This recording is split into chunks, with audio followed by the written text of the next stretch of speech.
Is on? Thank you. This is the meeting of the Tennessee Higher Education Commission. It's called Order. Is everyone on mute on the phone?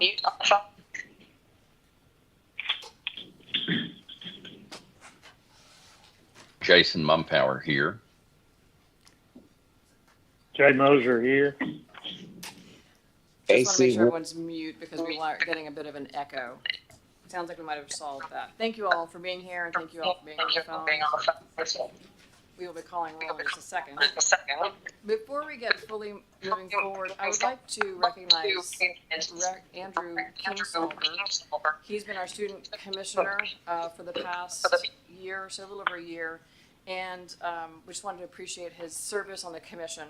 And we also like to welcome our new student member, Mr. Jacob Knight, who is in his master's program at Austin P. So welcome.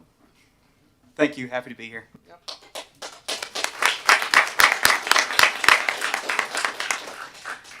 We will first call roll. For those joining virtually, just a reminder to please state whether there are others in the room. And Madam Secretary, please call the roll.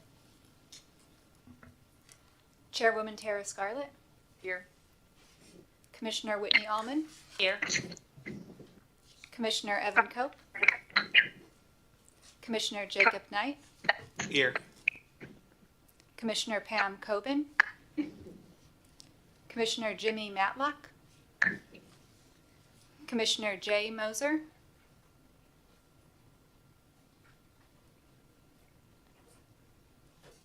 Commissioner Vernon Stafford. Here. Commissioner A.C. Wharton. Here. Commissioner DeKasha Witten. Secretary Trey Hargett. Here with numerous people in the room with me. Treasurer David Lillard. Here.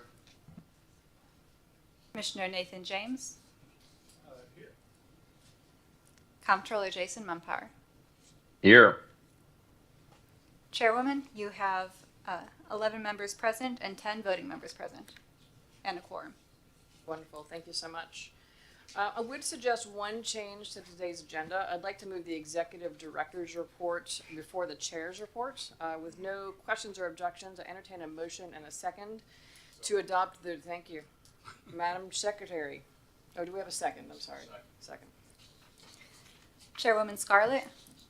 Aye. Commissioner Allman. Aye. Commissioner Cope. Aye. Commissioner Knight. Aye. Commissioner Stafford. Aye. Commissioner Wharton. Aye. Commissioner Witten. Secretary Hargett. Treasurer Lillard. Aye. Comptroller Mumpower. Aye. Chairwoman, you have 10 ayes. Thank you very much. Motion carries. The next item is public comment. Dr. Smith, have we received any? No. Okay. Well, there you go. We will move on. I would like to recognize Dr. Deaton to come up and just thank you very much for inviting us to come here. For those of you that don't know, Dr. Russ Deaton, he is the amazing Executive Vice Chancellor at TBR, and you are recognized. Thank you, Madam Chair, Dr. Smith, members of the Commission. Welcome to the Tennessee Board of Regents. It's great to have you here. I bring greetings from Chancellor Tidings, who would not have missed this, but for many reasons at all, but her daughter's wedding is on that list, and so she sends her regrets today. It's a pleasure having you here. We obviously have some security weaknesses I'm going to check on later to have you all get in the building because they let in some shady characters here, I see. But no, it's good to be back with you. This feels a bit like coming home with having spent many years on the staff here, so I appreciate the chance to talk with you today. I want to go through a couple of things in the 5 minutes that we have before you begin your agenda today. You've got a lot of important topics today, but there are a couple of things that we wanted to bring to you from the Board of Regents that are examples of sort of the entrepreneurial innovation we're pursuing to solve challenges that are of common interest to all of us, things that both UT and the LGIs and TBR, THEC, and others deal with every day. One of these will require some background, so I'm going to walk you through an idea, let you know what we're doing, and be happy to answer questions along the way.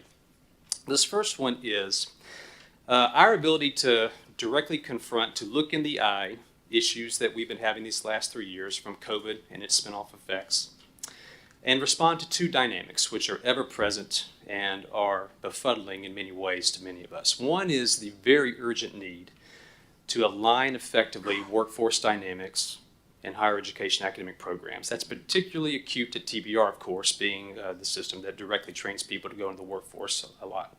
It's true for all of higher ed.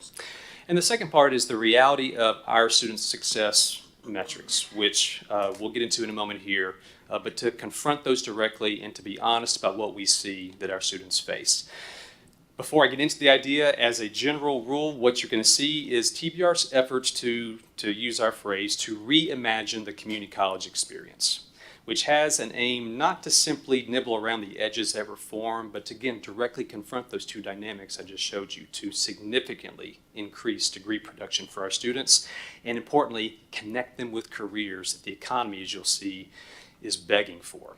A little bit of background here. Some of this will be familiar to you. This commission sees these data a lot, but as you know, our enrollment at the community colleges is down quite a bit. We are at the lowest level since 1990. There's been a bit of a divergence, perhaps, in the post-COVID story between what 4 years are experiencing and what our sector is experiencing.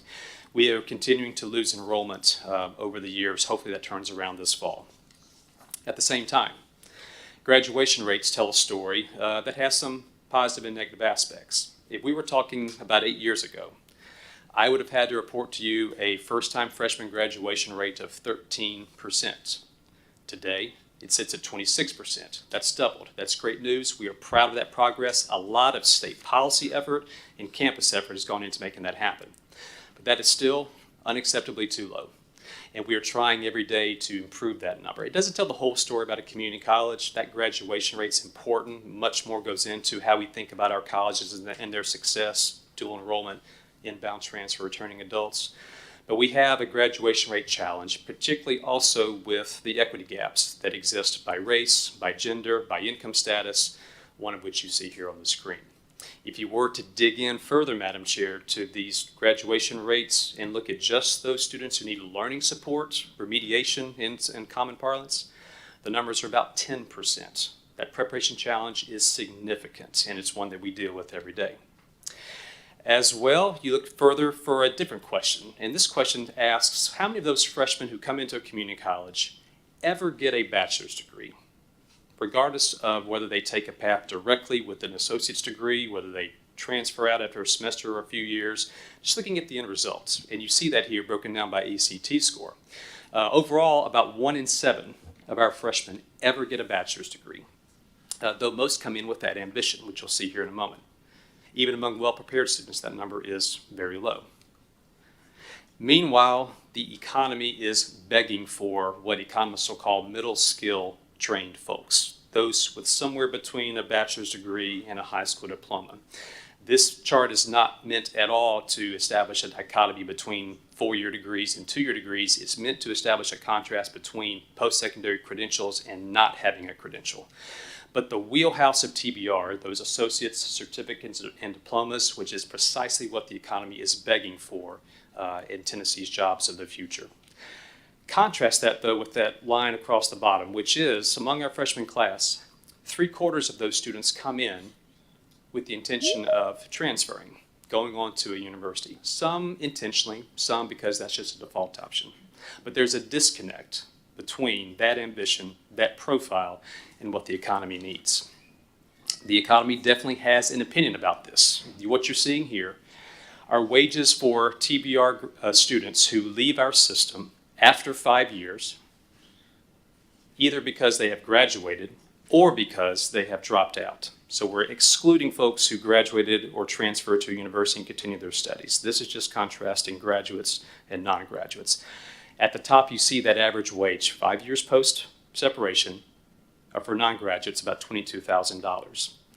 And then you begin to see the economy privileging those who have certain credentials at much higher wages. Though I would point out the very bottom bar, which is the university parallel, our lingo for the transfer credential, essentially. Those wages are the lowest among those who have a degree, and they're perilously close, in my judgment, to those who did not graduate at all. So there's something about the labor market that is making a very pronounced statement about how much it values students with certain credentials. So all of that as background led us to the Reimagining Community College idea, which at its essence includes these three pillars. And let's move left to right. If you boil all this down to what this idea is, it's contained in that first block, which is, why can't we, instead of a student taking remedial math and college algebra, English, and those general education courses immediately, why can't they put those off a semester or two? And their first semester is a foundational workforce ready certificate that connects to the local and regional economy, so that every student starts with that. That would then be connected and have its antecedents in career exploration and advising, which would increase resources for our colleges to be able to have personalized and in-depth career exploration and counseling, so that a student comes in and has good advice about what career to connect to, using tools which are commonly available, some of which my kids use in their middle school now, like U-Science, an inventory of their skills, interests, abilities, that is then the substance of a conversation between an advisor and the student to then get them into that workforce ready certificate that first semester. And then importantly, have all of that be not an endpoint in and of itself, but again, to use our lingo, stackable, so that that workforce ready certificate in their first semester moves into any future credential the student wants. A transfer credential, which is difficult, an AAS degree, whatever it is, it's the first step on their journey to whatever path they so choose. That is the essence of the Reimagining Community College idea, which you can see on the screen here, contrasts quite simply but profoundly with the traditional experience. As we think through this, and there's a QR code on the screen, if you want to read more about this, you can snap a picture of that and it'll take you to our landing page. This fall, 4 of our colleges will pilot this idea at scale.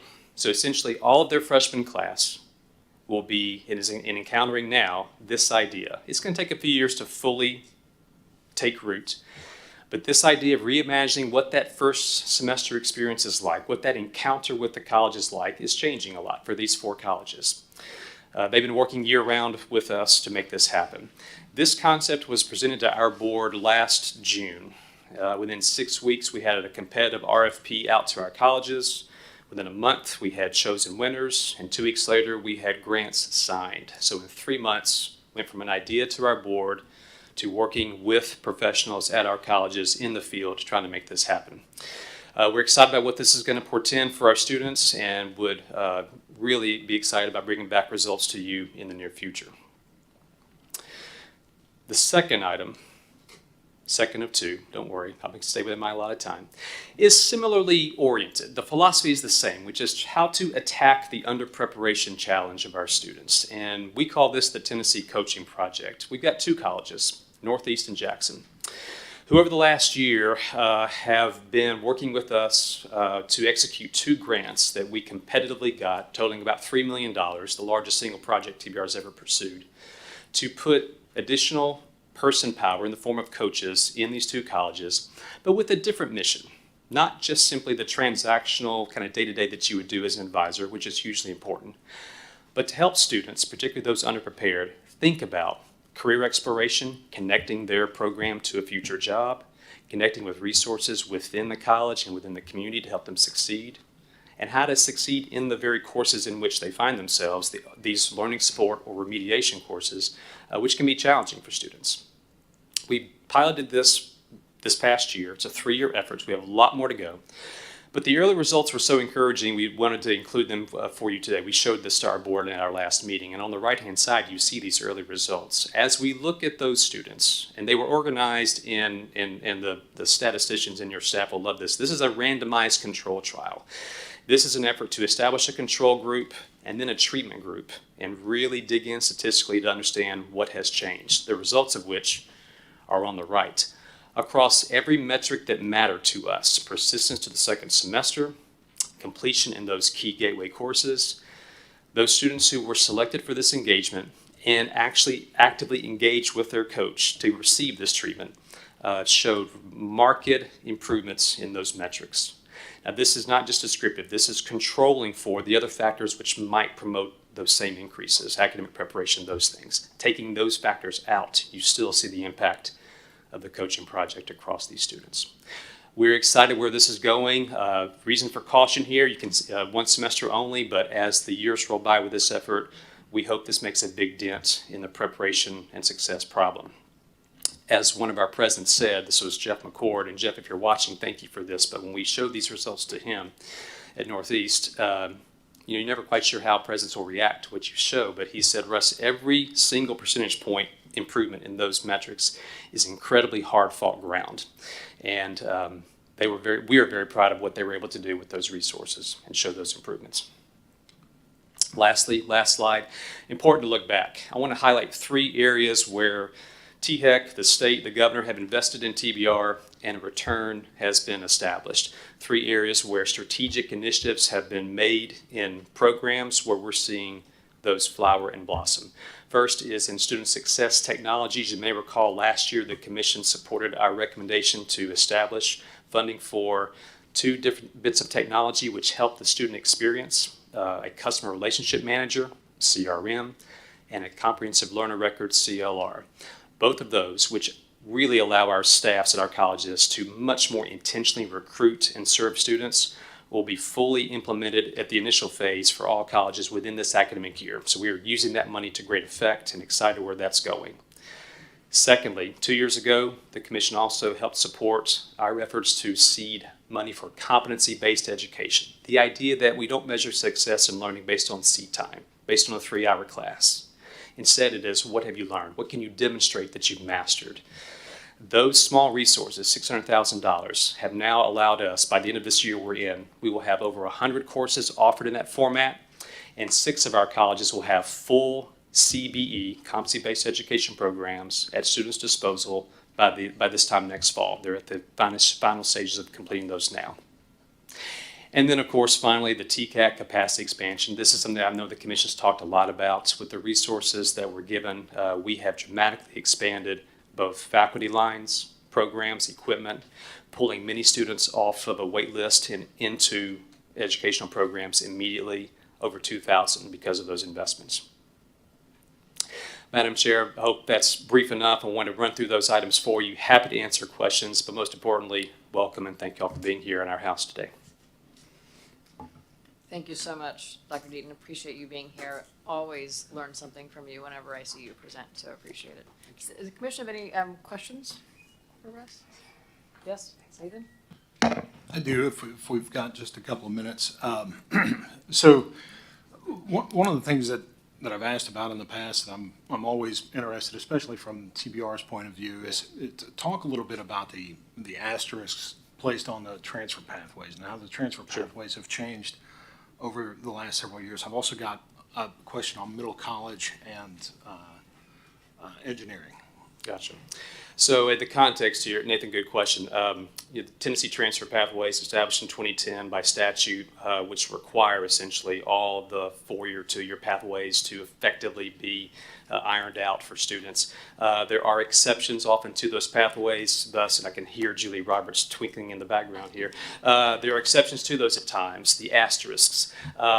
In my judgment, they have proliferated way too much. No one's fault. It's something that's the collective fault of all of us, and we've got to streamline those for students who right now don't always see that pathway. One data point to give you an example of our students who graduate with a transfer credential, and Amy, correct me here, I think it's over half are not on a transfer pathway, the official TTP. They're on a general education or just a generic pathway, university parallel, because they couldn't work out the asterisks. They're still transferring, they still hope to go to a university, but they're not on the TTP. That's a problem. That's got to get fixed, and it is sort of responsibility of all of us to fix that.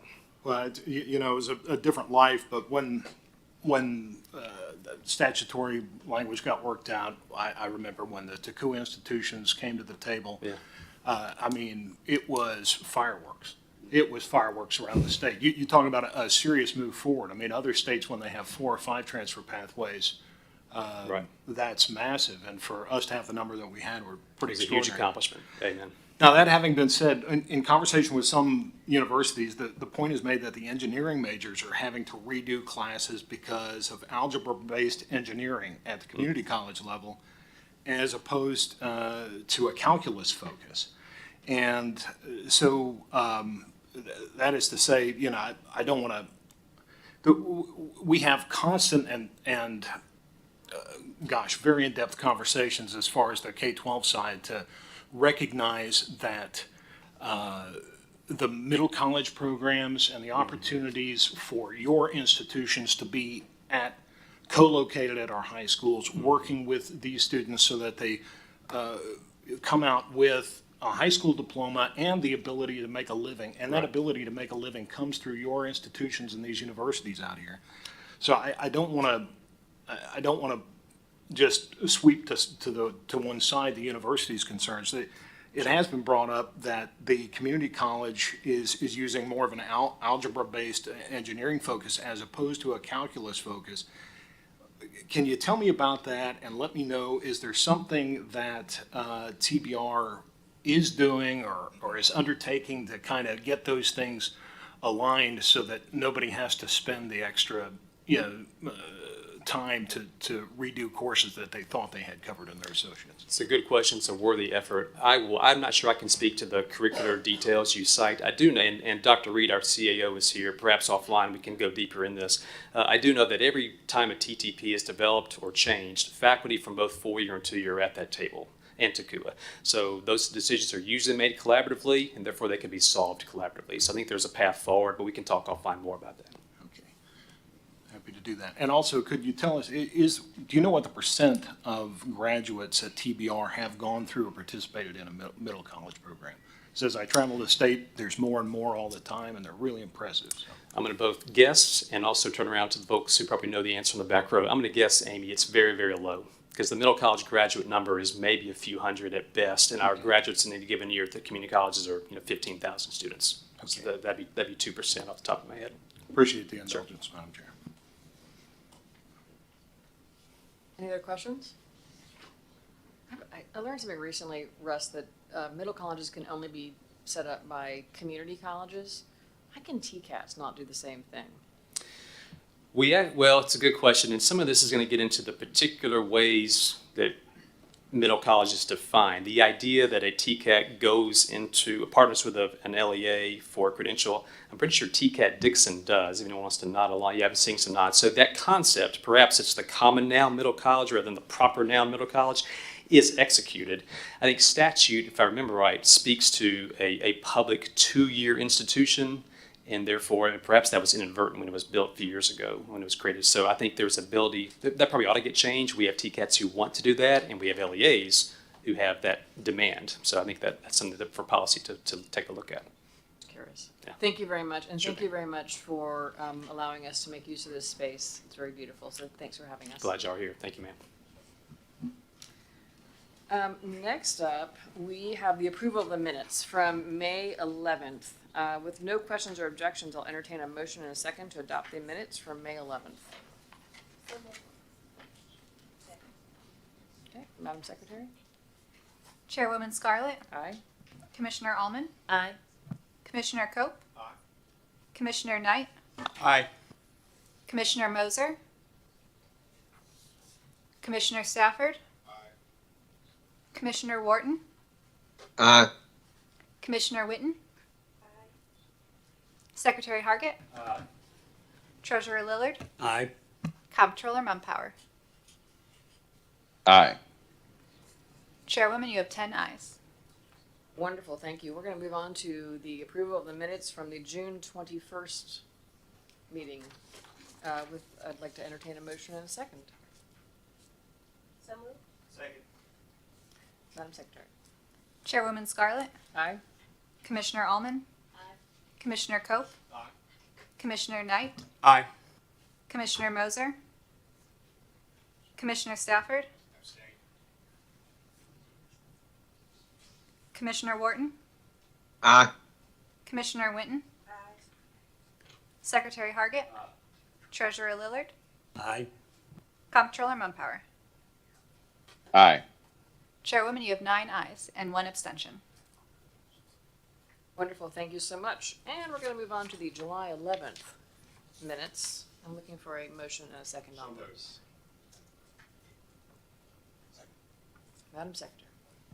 Chairwoman Scarlett, Commissioner Allman? Commissioner Cope? Commissioner Knight? Aye.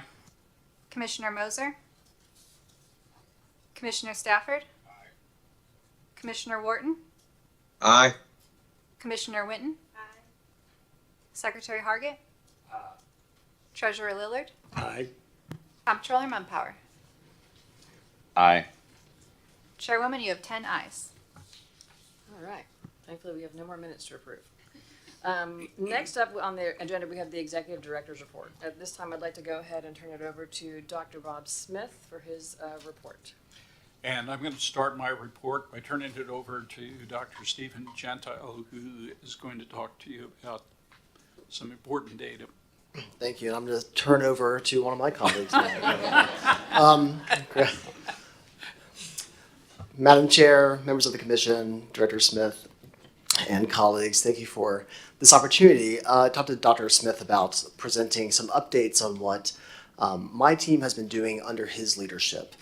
My favorite thing about Director Smith's leadership since starting here in January is you come with him with an idea, and he's like, yes, let's do that. Let's see how we can do that. Let's study that. Let's implement that. And so today, I would like to review some of the things that are on my team's plate. Again, I oversee policy, planning, and research, which includes 4 senior directors over data services, general policy and effectiveness, fiscal policy, and research and strategy.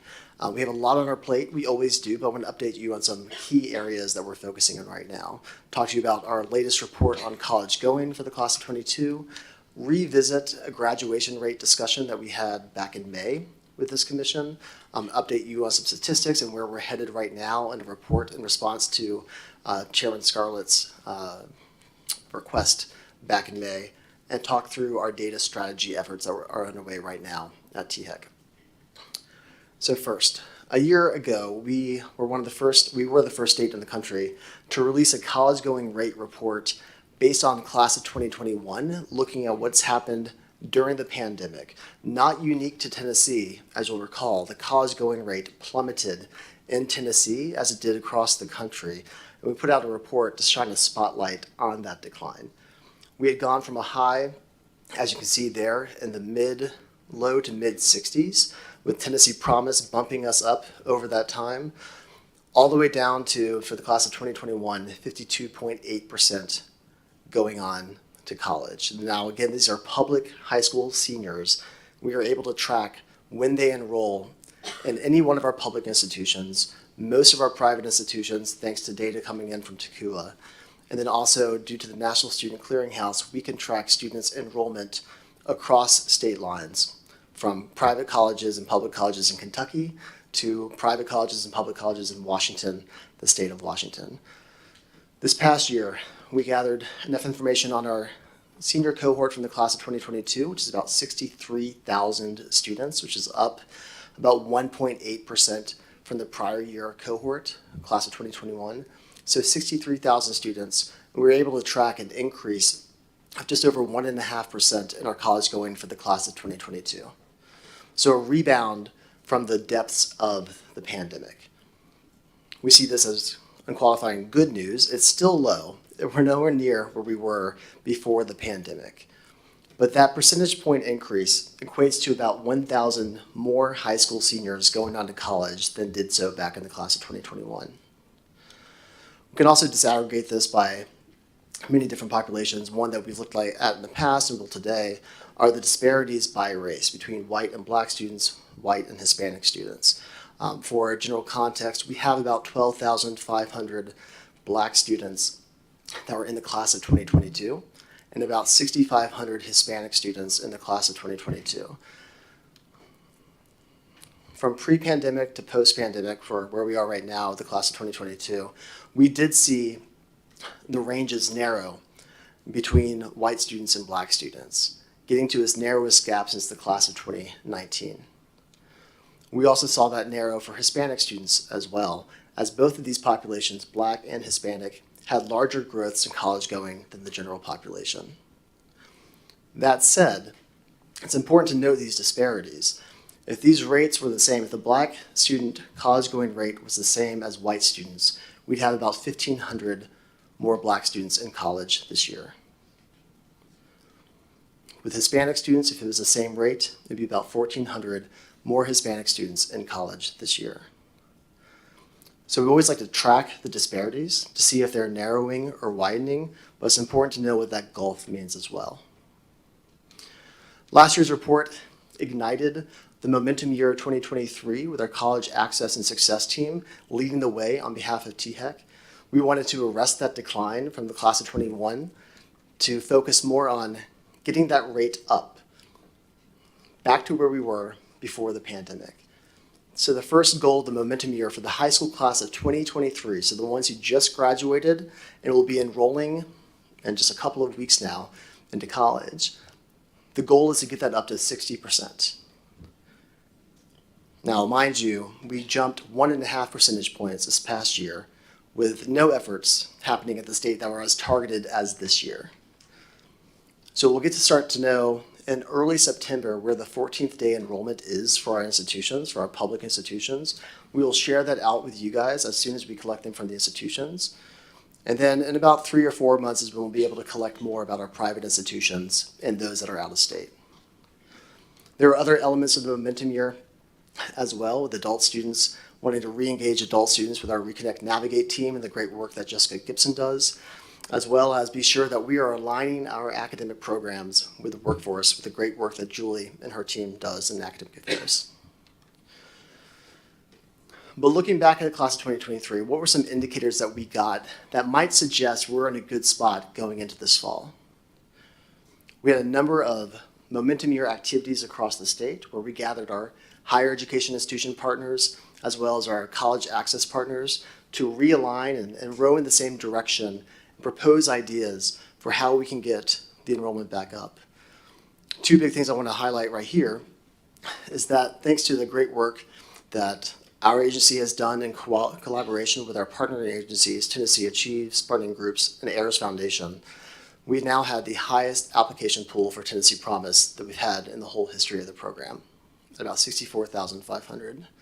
That is a great sign that we're going in the right track. Also, Tennessee tends to lead the nation in FAFSA filing. We jumped from 72.8% of high school seniors filing to FAFSA to 74.1, equating to about 1,500 more high school seniors filling out the FAFSA this year. So this bodes well for where we would be going this August in college enrollment. I also want to talk to you guys today about graduation rates. When Crystal Collins was up here in front of you back in May talking about tuition, this group had a number of really excellent questions with regards to graduation rates and where we are as a state. And Chairwoman Scarlett asked for us to do a report into best practices, and we're working on that, and I'll talk about where that's going right now. But to better answer some of the questions that were posed in front of us back in May, I want to talk to you guys about the rates that we collect, why we collect what we do, and what we're able to see getting a chance to look into the different institutions. First of all, our go-to rate tends to be the 6-year graduation rate for our university sector specifically, and also our community college sector. I often get the question, why? Why are we focusing on 6-year graduation rate when aren't students supposed to finish in 4 years of a university sector or 2 years at a community college? The real reason goes back to 1990. Sit back and I'll tell you a story of the history there. But there was a federal act, the Student Right to Know and the Campus Security Act, that was really looking at athletic graduation rates. Athletes, when are they graduating? Are schools doing well by their athletes? And with 5 years eligibility, the rate that was being submitted to the federal government was moved from 5 years to 6 years. That's how today, all the data that we collect and send on to the federal government and that we collect for our own uses focuses on 6 year. It goes back 33 years ago to a focus on college athletes. That's all well and good. But it's important to us, and the commission has been pushing us on this, and we are all fans of this as well, is to focus more about on-time completion.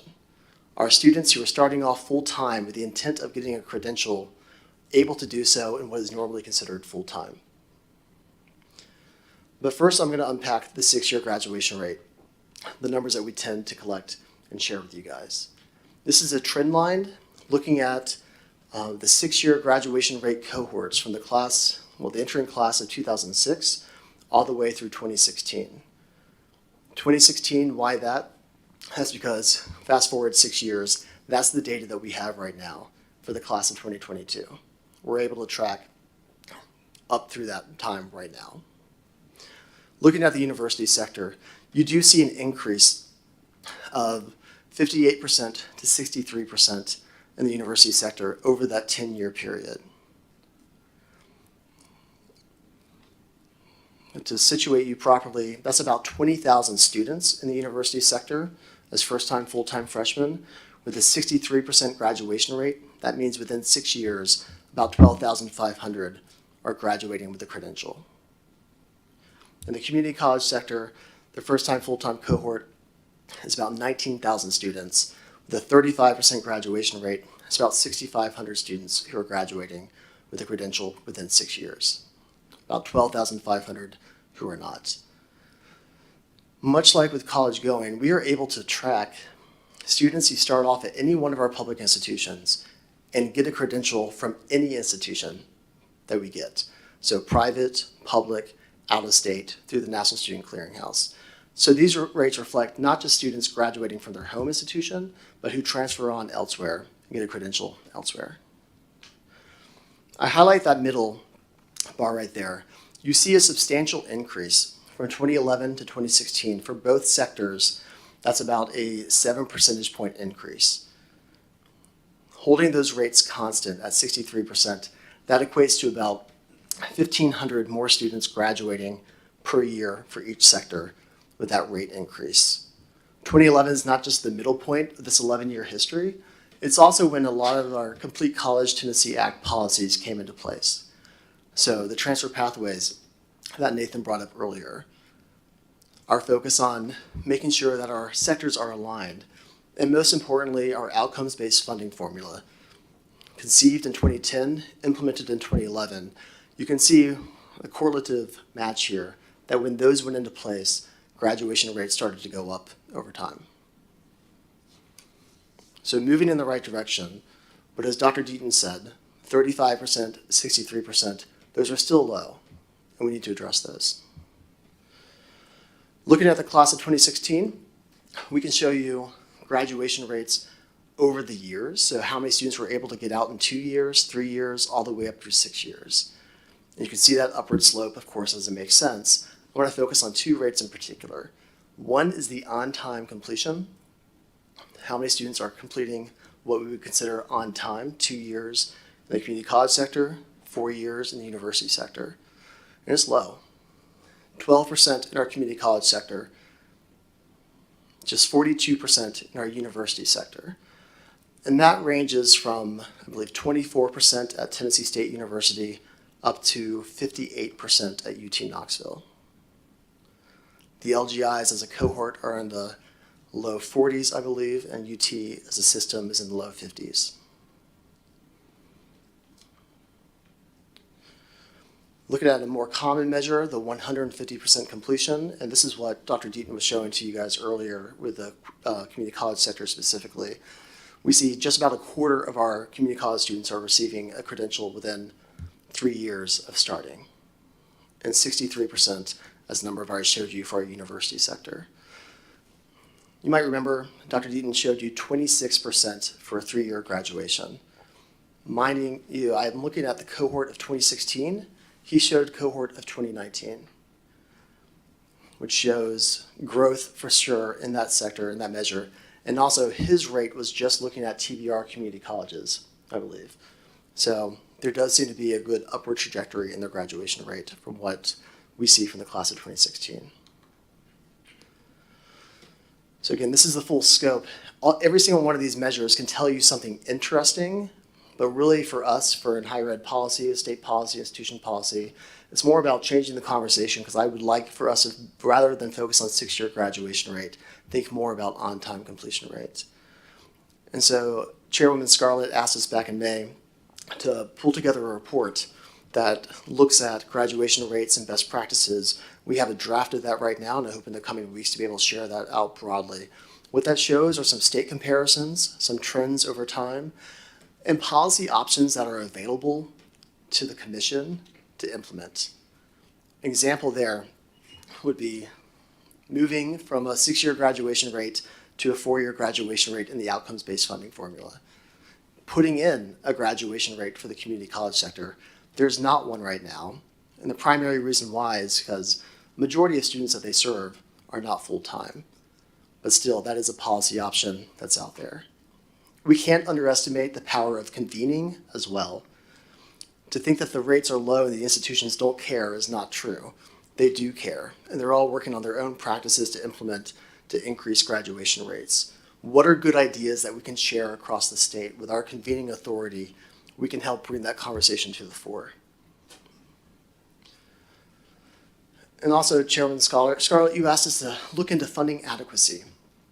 The question of, are our institutions funded sufficiently or not? Or are they overfunded in order to meet the goals of the state?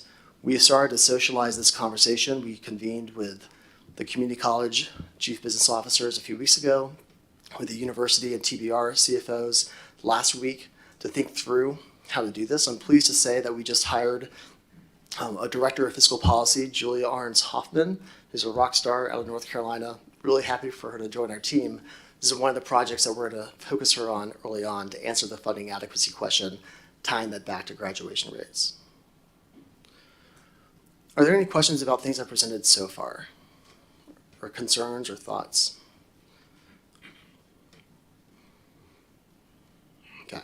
Got one more thing I'd like for us to run through, and I'm going to ask our Senior Director, Amanda Clefane, to come up and present. I'd say this slide deck right here is certainly for your review and your knowledge, but also the institutions in the audience. I'd like for you to pay attention if you can, please, at this part. If you haven't already, maybe you have, but sorry.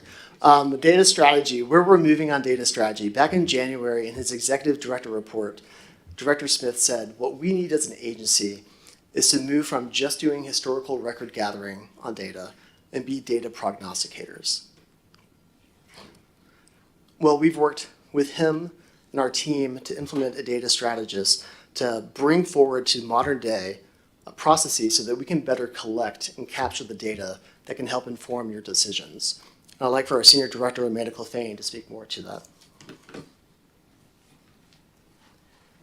Good morning, Chairman Scarlett, Director Smith, members of the Commission.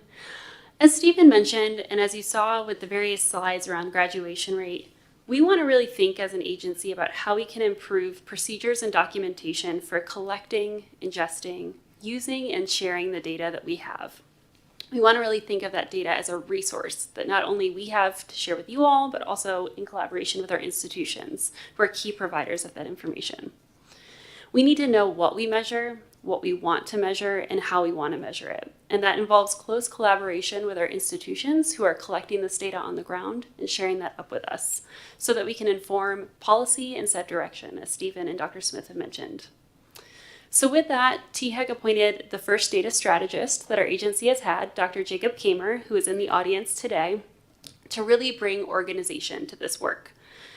What you'll see on the right side of the screen here is a sort of a template there that looks at or really explains what is our Data Strategy Council. It is made up of members of the Policy, Planning, and Research Bureau, as well as our legal staff, to help really, like I said, bring a framework to some of this work. Over the past several months, this group has met to discuss the purpose and the scope of data strategy at THEC, and also to clarify assumptions that we might have throughout the agency around what the data is and how we can use it. We've also determined the principles for this group, what we want to do to ensure shared understanding, not only for ourselves, but for our staff, and then for those who are consuming and using this data. And as this work has ultimately led to the creation of a charter, which we anticipate bringing before you all in November to review and approve, so that we can pull together this work formally into THEC policy. We're really excited about the progress that's been underway in this space, and there are a few tangible examples that this council has worked on that impact our practice. The first focuses on the collection of the out-of-state Pell information, which is something that is used in our funding formula to better capture those students who come to Tennessee to get their education and are Pell eligible. THEC, THEC does not currently receive that data through our other sources. And so this has been a mechanism by which we can better capture some of the work our institutions are doing in moving those students to and through college. In addition, there are a lot of conversations around employment outcomes for our graduates. This group has also contemplated the collaboration with other groups to get out-of-state employment data. This would help us better understand those students who are educated in Tennessee and go beyond our state borders. This is really relevant as we think about the location of our state, the fact that we border so many other states and that many of our metropolitan areas are right along those borders.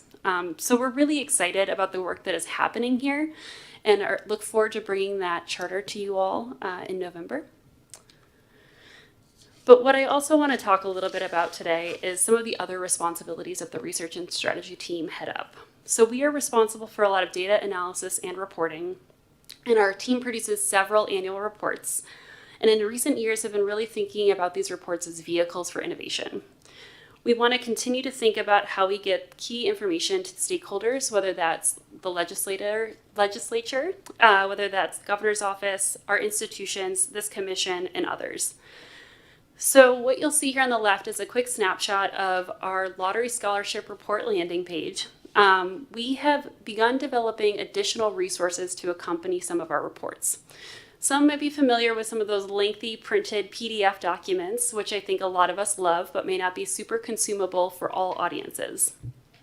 We've developed data dashboards as a means to allow users to dig more into that data, to disaggregate that data, to look at different trends over time. And we're really excited about that work. We've also begun developing data downloads. This is another means by which we're communicating largely with our audiences who really like to dig in and play around with pivot tables and other things to provide more granularity to the data that we report. This is really important when we think about communicating to high school superintendents, CTE directors, and those in our communities. In particular, Stephen mentioned the college-going work. This is a snapshot here of our college-going report landing page where folks can download data sets by high school, looking at the college-going rates over time in those communities. And finally, we've established recently a listserv, which is designed to help us improve how we are communicating with our stakeholder groups. This was just launched back in the spring, and I would encourage everyone in this room to sign up if you're interested. But the goal here is really to ensure that the releases of not only those reports, but those other data resources get out to the stakeholders who may be using them. And then finally, I want to share one thing that is coming down the pike in the next few months. We are planning to release a blog. And that is going to be aimed at sharing quick bites of information and visuals with our audiences. So again, I love reports, but that's one kind of a behemoth thing to look at.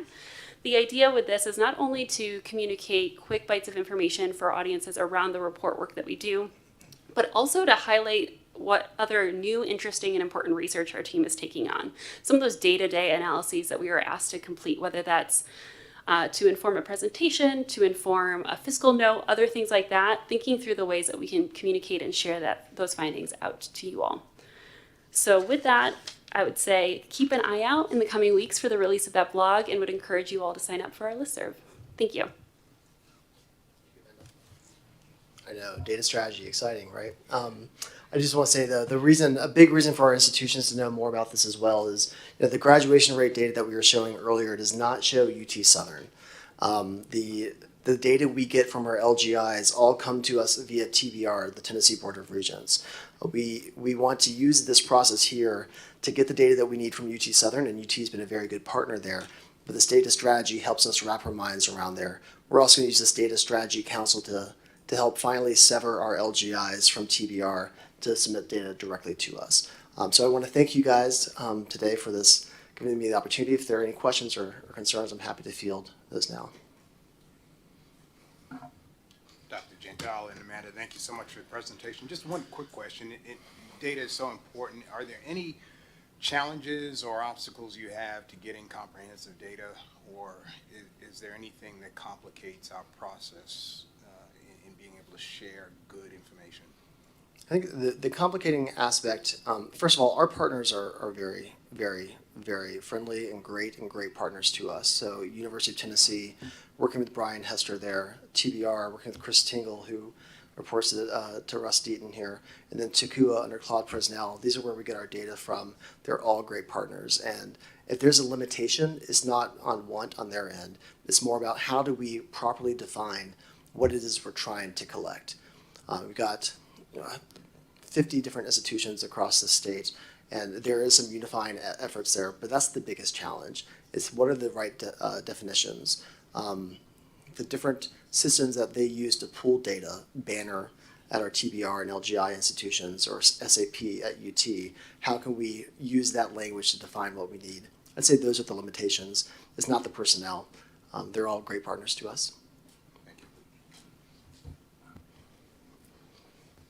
I have a question somewhat related, Stephen, tied to the data piece. I understand we have a lot of legacy systems in and around government. When was the last time we did a full overhaul of the systems to ensure that we actually have brought it up to current day and age? Yeah, I want to thank Jason Cavender and his team, Mee Jones and Randall Dufresne here as well for working with our student information system. Anamika Mazumdar, my Director of Data Services. That's an ongoing conversation. Recently done with our financial aid system under FAST, and Josh Moran's been leading that up with Mee Jones in that aspect. But for our student information system, we've got some aspects that go back decades. And so we're working with Jason Cavender and his team and hiring contractors to help bring forward what we need to there. It is always certainly a concern when you hear about data breaches in other states. I'm really happy to say that our system here has a lot of great controls to ensure that we don't lose access to data. But we are working on some old systems too. And so one by one, we're trying to tackle those as we move forward. Thank you. Thank you. Yes. Please. Of course. To recognize Randy Boyd for anyone that doesn't know him.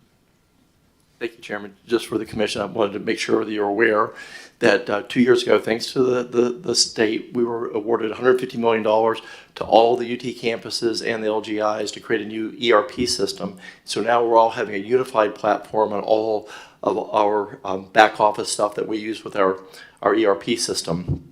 We're becoming unified on that information, but most of what THEC is looking for is our student-facing data. We're now looking at potentially a new student information system or SIS system. It's going to take probably 3 years to implement, but it's something that we're all working on. We're working on it through the UT system, and we hope that maybe our LGIs will be able to partner with us on that as well. I can say within the UT system, collecting data is problematic because each campus collects data differently at different times. People use different data definitions. So when THEC asks us to get data, our team works really hard to be able to get all this data and make it make sense.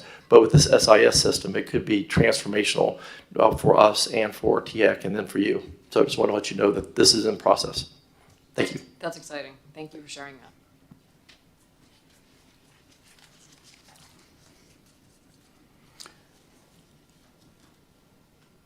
Well, hot.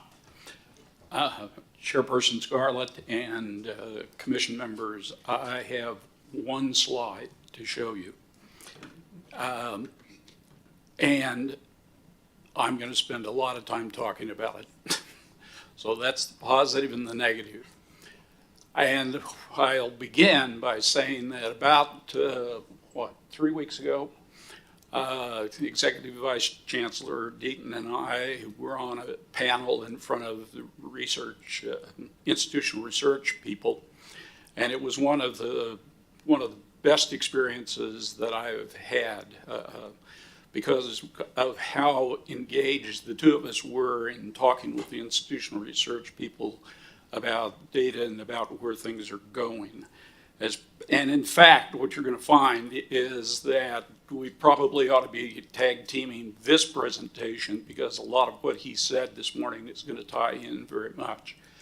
When we had our workshop, we had a presentation from NCHEMS, and then we had a presentation from Celeste Crothers, Boyd Center for Business and Economic Research, and they talked about some these same things. The NCHEM slide really appealed to me because it appeared that something happened in 2008, 2010 that I've been giving a lot of attention to for a number of years, because it was portrayed in the media pretty much as the housing bubble. And I found that hard to believe, because on the outside of that, we started talking about a transformation in job growth. And that's proven to be a better definition of what happened in the recession of 2008, 2010, than to just talk about what happened in housing. There was a phenomenal upheaval in the job market of shedding jobs that were at the low income areas, a lot of that through automation and through other kinds of things. And there was a real explosion of jobs that required advanced education. But the NCHEM slide ended in 2016. And so I asked Stephen Gentile to find what the data are for more modern times, but then also translate that in terms of Tennessee, because that's who we are responsible for. And so this slide picks up from 2008, thanks to Dr. Gentile, all the way through to 2022, and it goes through both the recession of 2008, 2010, and then also what was a recession in 2021 for a short period of time that's often referred to as the COVID-19 recession. And what we see here is that those people who had better education thrived through these periods of time. And so as I begin to translate this slide, the first part of it is the title, Recession-Proofing the Tennessee Economy. Because this is the opportunity that Tennessee faces now in order to invest in an outcome that actually matters, because it transcends the recession periods. And so let's go down through the lines here. The green line, the bottom line here, are those people who have a high school or less. And you'll notice that from that period, and in fact, this is part of why it occurred to me years ago that this was about job transformation, the sudden drop in jobs between 2009 and 2010, in which you could get a job with just a high school education. And in fact, through this period of time, the Tennessee economy has lost 90,000 jobs after those two recessions. Not all of those are going to be made up by Buc-ee's. The middle line is those who had an associate degree or some college. And by virtue of the way in which we collect data for this, we're not able to tease out the elements of that. What we do know is that in that line of associate degrees or some college are the TCATs. And I would also say there are 635,000 Tennesseans who have some college and no credential. And you'll notice that in that line, there was a gain of 49,000 jobs after the two recessions. I would point out that the governor's investment in the capitalization of TCATs is going to change that line, because it appears that capacity was as much a factor in dampening down the creation of the jobs because we couldn't move enough people through. And so his emphasis in this last year to address the brick and mortar issues associated with that ought to move that line in future years up. Part of our challenge is we need to then move people in the pipeline that fill and actually, if we can, create pressure for more of that kind of investment because what it means to Tennessee. The largest gain, 361,000 new jobs through 2 recessions, are those with bachelor's degrees or higher. That matches Dr. Carruthers' data as well. In her case, she was emphasizing higher paying jobs, clean jobs, and wage jobs. And today, Dr. Deaton presented the same trends through the wages. The reason I've picked jobs is because that is the end product. It isn't about or sufficient to say that it is college graduation or achieving a post-secondary credential. It is translating that post-secondary credential into a meaningful job. And that is why I think that in terms of our vision moving forward, we're talking better education, better careers, better lives. The drive to 55 was a very, very smart strategy. And there are detractors who say, yeah, but that's passé, that's gone. And I'd hate to see that. I mean, it is true that the concept of reaching 55 and 25 may be problematic, but we knew that when it was created originally. What is not problematic, it is the right strategy to increase the number of post-secondary educated people in Tennessee. And from that strategy and sticking to the importance of increasing those degrees, then we're really talking about better education, better careers, better lives. The way in which that is being done is already in place in Tennessee now and needs to be further exploited and expanded as we go through. One of them is the phenomenon of blurring the line between when a person is in high school and when they're in a post-secondary experience. I mean, we do get a lot of clatter, particularly driven by media reports that, well, why do you need college? You can always get a job. Notice they don't say a career, without going on to college.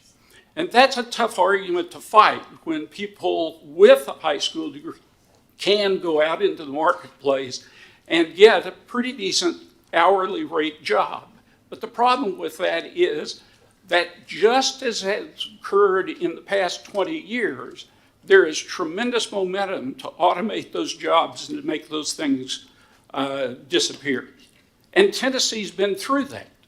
For those of us who were in Tennessee in the late 80s and the 90s, we marketed our economy based on low wages. And then we went out to attract businesses to come to Tennessee, set up their manufacturing plants, and take advantage of a workforce that was dedicated, that had good job ethics, but did so for very, very low wages.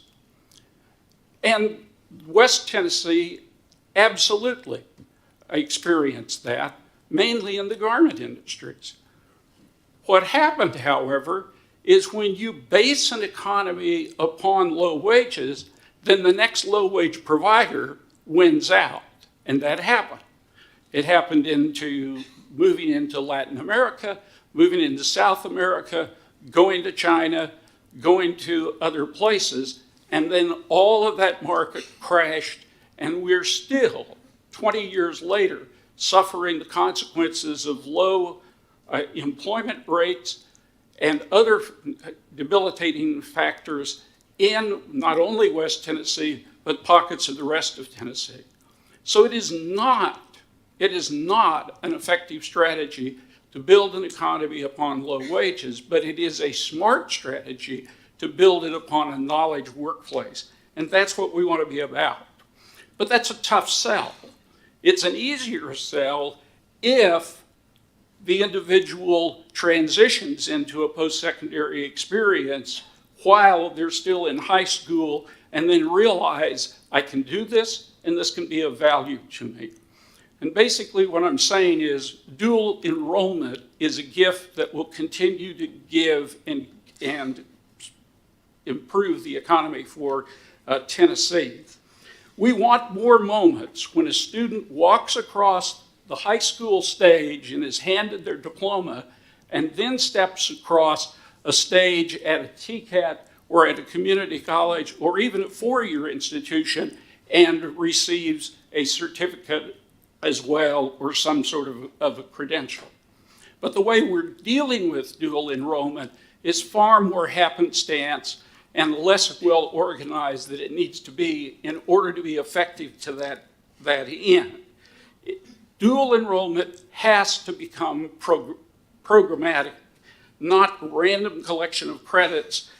And those awards that need to be made when they occur during the dual enrollment experience, not 4 years later when a person graduates.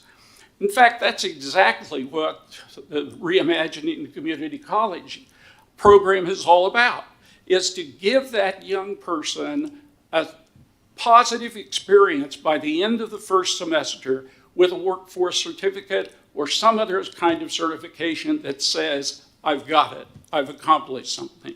When we know delayed gratification is not going to work by saying, just think, 6 years from now, you'll be able to graduate and have all of this. But to do that, not only do we need to be more programmatic, more organized in the dual enrollment, we need to have a broader emphasis on what those credentials are, which would include micro-credentials, stacked credentials, and particularly industry-recognized certificates and badges. Just this month, Texas announced the Texas Credentials for the Future, which they laud as the most comprehensive industry-recognized micro-credential program in the country. They have a goal in Texas of preparing every interested student as well as faculty, staff, and alums for the state workforce demands at no extra cost to them. It depends on how you feel. I just don't want Texas to outdo Tennessee on something that would be absolutely advantageous to us as well. So for the past several months, I've been visiting campuses on a second rotation around and with the chancellors at those campuses. And I made it to almost every one of them. I sat with the leadership and I've been inspired by the pockets of opportunities that are there. I was already aware of the extraordinary work that TBR was doing. I wanted to know what are our four-year institutions doing as well. And among those things that I was inspired by was at Austin Peay State University, the new, raise your hand, President. The new Professional and Workforce Development Center is a truly innovative and inspiring opportunity to break down traditional institutional barriers to deliver workforce essentials. MTSU, and sorry, President McPhee, for announcing here something you're going to announce in your opening conversation with the faculty this month. But MTSU is beginning a badging program of both credit and non-credit that might reach every academic department. And then I was in Johnson City and sat with the ETSU leadership, and there was a faculty member there that we would want to clone across all of the faculty in all of our institutions, regardless of sector. Because what he had done within his program is embed 4 nationally certified credentials in the program that the students earn and they receive in progress to their degree, what I'd call degree plus. Graduate with a degree and also have 4 stacked credentials that are recognized by industry moving into those sectors. None of this is coordinated nor scaled statewide. They're just pockets of where opportunities to recession-proof the Tennessee economy need to be addressed. Without THEC's role, these things can't be maximized to the full benefit of Tennesseans. Our rising students, and their parents in particular, want better education, better careers, better lives. But we're battling a mindset in this state of either or. And that is either you go to a TCAT or to a community college or a four-year, and then that is your track. Why can't it be and? Why can't someone start at a TCAT and already be set in a transfer pathway that leads into a four-year institution? In my conversations with the presidents and chancellors and their leadership, I said, why aren't you collaborating with TCATs such that, for example, your Bachelor of Electrical Engineering people not only are pursuing their bachelor's degree, but pick up a workforce certificate or more from a TCAT. And I'd said this in front of us twice now, and I'm always sort of fascinated by his reaction to this. I think that what TCATs are doing are amazing, and why our institutions don't basically bring them on to their campus and allow what our students and their families want anyway in collaborative programs. It's perfectly fine for TCATs to continue to get the credit for all of that. It's a win-win to the institution, to TCAT, but it's a win-win-win to the families and to the students, and it is a win-win-win-win to the Tennessee economy. Well, it isn't going to happen without robust transfer pathways, and you've heard two speakers already talk about some of the difficulties that we have with transfer pathways.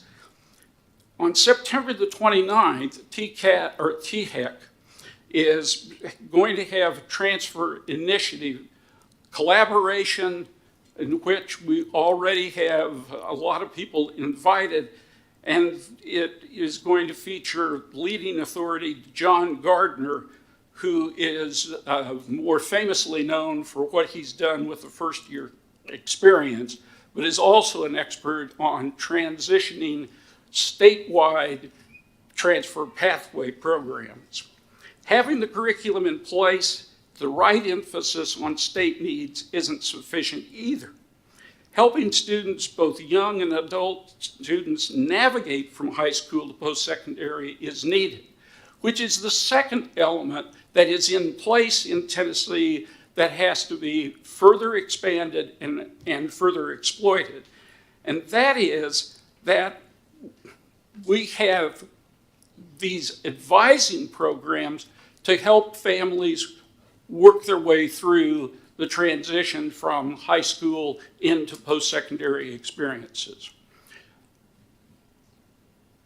They're currently being offered by us as Advised TN and by other nonprofit organizations such as the Ayers Foundation, Tennessee Achieves, Niswonger, and others as well.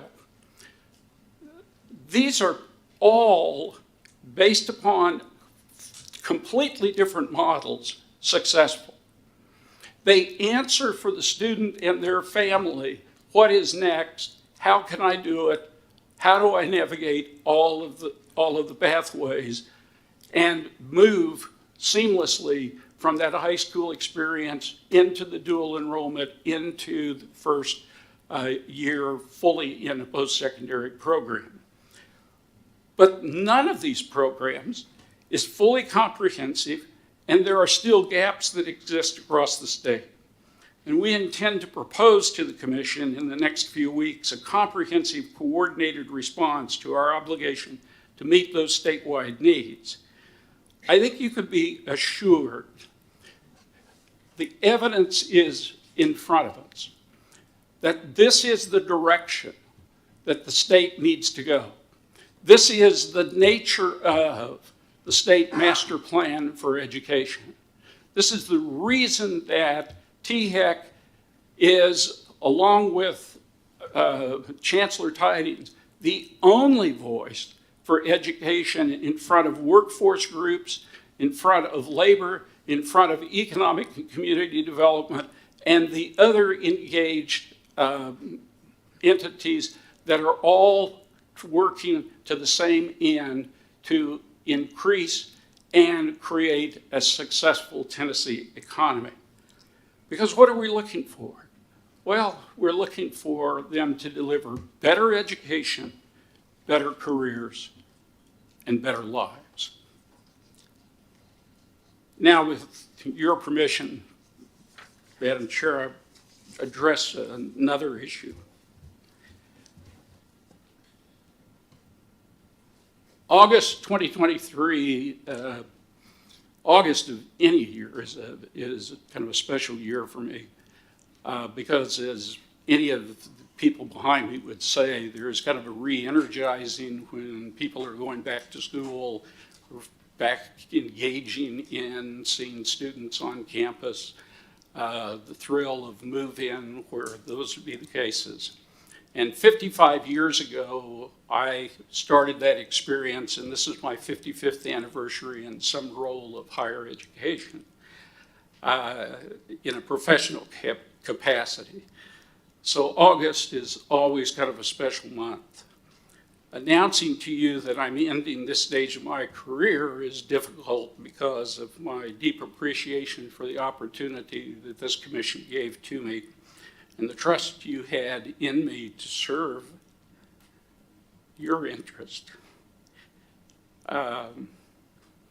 Commissioners, you've become friends, and that may have imposed on you in a way that you don't want, but it's meant a great deal to me. I appreciated your support. Chairperson Scarlett, you're amazing, phenomenal. I'm so excited about where this commission is going under your leadership. Your support has been invaluable to me. But the 126 people at THEC also have been so inspiring, especially the Bureau leadership that I've been servant to. Dedicated people to the THEC Commission who think every day we can make this happen. And I believe we can as well. So thank you for the gift that you've given me. With that, Madam Chair, I turn it back to you.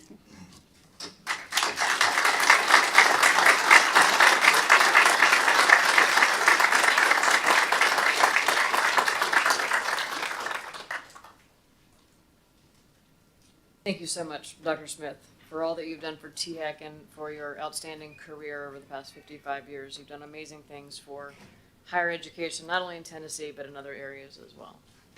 And thank you for your reflection here and talking about recession-proofing Tennessee's economy. A lot of what has been said today are in my opening remarks, so excuse the repetition, but we didn't organize this. But I do believe I think that Tennessee is it's a critical moment in our history. It's an inflection point, if you will, a period that demands our attention, our introspection, and our action. The post-pandemic recovery, the rising costs of attending college, although it's not as bad in Tennessee as some other states, economic anxiety, a hot job market where you can actually go work at Chick-fil-A for $40,000 a year. It's opened a unique window of opportunity for us to reassess the purpose and role of higher education. We can see from what Bob has shared, Dr. Smith has shared earlier, that the post-secondary credentials can recession-proof Tennessee. Now is our time to reset and refresh our collective expectations. We need to clarify the purpose that higher education has in our world, in this post-pandemic world. So although we might talk about this historically, the kids that are going into college this month, they spent most of their high school experiencing the pandemic. I can guarantee you, everyone in this room did not spend the most of our lives focused on the pandemic. But that's been really a big element for them. Our education system has long been hailed as as a beacon for the American dream, offering access, academic excellence, and economic mobility. However, public confidence is at an all-time low, and we cannot afford to ignore this reality.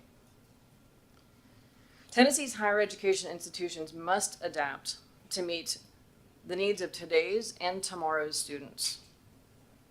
We must provide a clear value proposition that helps students reach their goals and support our local economy. In the past, Tennessee, I think, has been a great trailblazer in higher education innovation with initiatives like Complete College Act, Drive to 55, Tennessee Promise, and Tennessee Reconnect. But it's been a while since we've seen those sorts of efforts move forward.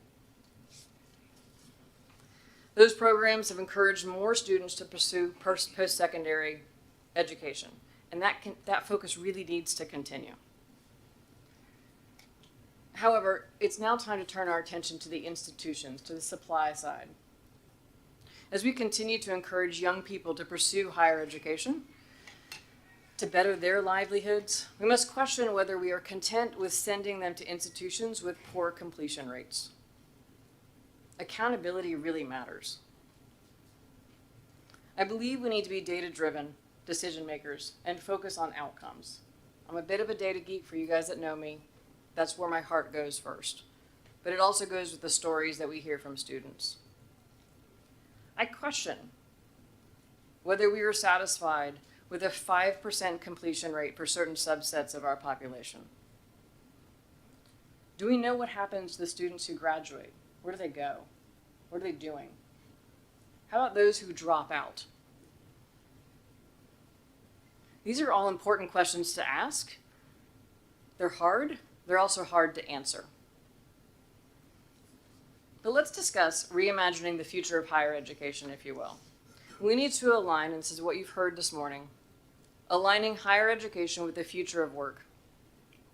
Ensuring that students are engaging in meaningful experiences that lead to great jobs in growing career fields. We must build stronger partnerships with specific local regional employers to co-construct pathways to guaranteed jobs. This goes beyond mere sponsorships. It's a true employer partnership in the process. We must keep students at the center of the conversation, involve local employers, finding solutions, and get laser focused on the future of work and economic opportunities. We will think critically, and we will base our decisions on the data we have. I believe THEC is positioned to set a few focus tables for this conversation. The first, being the convening leader among institutions and advocates to set Tennessee's strategic vision for higher education. I've requested this process to start now. And I want it to include, include national and local experts, public and private institution leaders, and other key stakeholders across the state. We cannot wait for a permanent executive director to be in place. The clock is ticking. The clock's been ticking for a while. Second, let's shift our conversation from just degrees to viable pathways. Again, you've heard a lot of this commentary this morning. Think dual enrollment, stackable credentials, transfer pathways, portable apprenticeships. Let's bring the Department of Labor in. Let's understand what they're doing when it comes to apprenticeships, and how can we better partner and serve each other. Third, I believe we need to balance the supply and demand. We've made strides in student enrollment, although 54% is not enough in my book. I'm just throwing that out there. But now is the time to focus on the institutions. Where can we adopt best practices? Where can we innovate? And how can Tennessee support the next generation of higher education? Fourth, we need accountability through measuring the right things. It goes without saying, transparency matters, and what gets measured gets done. We are all here to help students be successful in life. We wouldn't be in this room if that was not part of our passion and our higher vision. But to do so, we've got to break down our silos and connect K-12 higher education, and workforce to make sure we're doing what's right for the students and for our economy. I propose we start each commission meeting with updated performance metrics from schools, using current information to stage commission discussion. Lastly, let's shine a spotlight on our community colleges. We heard from Dr. Deaton earlier. I see thriving communities that need excellent community colleges, partnered with student-focused nonprofits and local businesses in partnership. Community colleges hold immense potential for transformative change. And we should collectively focus on addressing those challenges and improving the community college sector. We heard from Russ Deaton earlier about significantly increasing credentials and reimagining community colleges. I would say this probably like a decade behind, no offense, but all of our community colleges should have some sort of transformative overhaul now. It's that important for our community, for our state. I'll close by saying I really believe that we can revolutionize job skills development in Tennessee by putting the student experience at the heart of our efforts, which we collectively have continually talked about. Collaborating with local employers and nonprofits and making data-driven decisions, we will build a future, a strong future for our state. This is our moment in time to shine and to be an example for the rest of the nation. Higher education can be a powerful force for economic growth and community prosperity. And I hope to see all of us partnering together to make a difference and build a workforce that meets the demands of today's changing world. I thank everyone for being here again, and we will now get to the regular agenda. With that, I'd like to go ahead. We are starting with an election of officers. The first item on our agenda is the election of the THEC officers for the next year. Pursuant of Article 5 of our rules and procedures, we are to elect officers annually at our regular summer meeting to serve one-year terms. The offices consist of chair, 2 vice chairs, 1 east, 1 west, and secretary. The chair and vice chairs must reside in different grand divisions, as I just mentioned. The current commission officers are myself, I'm Middle Grand Division, I'm chair. Vernon Stafford, West Grand Division, vice chair. Where are you? There you go. Dakasha Winton, East Grand Division, vice chair. And AC Wharton, who is on the phone, I believe still, who has been acting as our secretary. At this time, I'd actually like to pass the gavel to Treasurer Lillard, who will conduct the portion of the meeting. Treasurer? Thank you, Madam Chair. Madam Chair outlined the requirements and the governing documents for the election of officers, and I would propose that, consistent with some prior precedents we've had, that we consider the officer elections as a slate with a single vote to be done at the end of the nominations. So with that, I'll open the floor for nominations for the office of chair.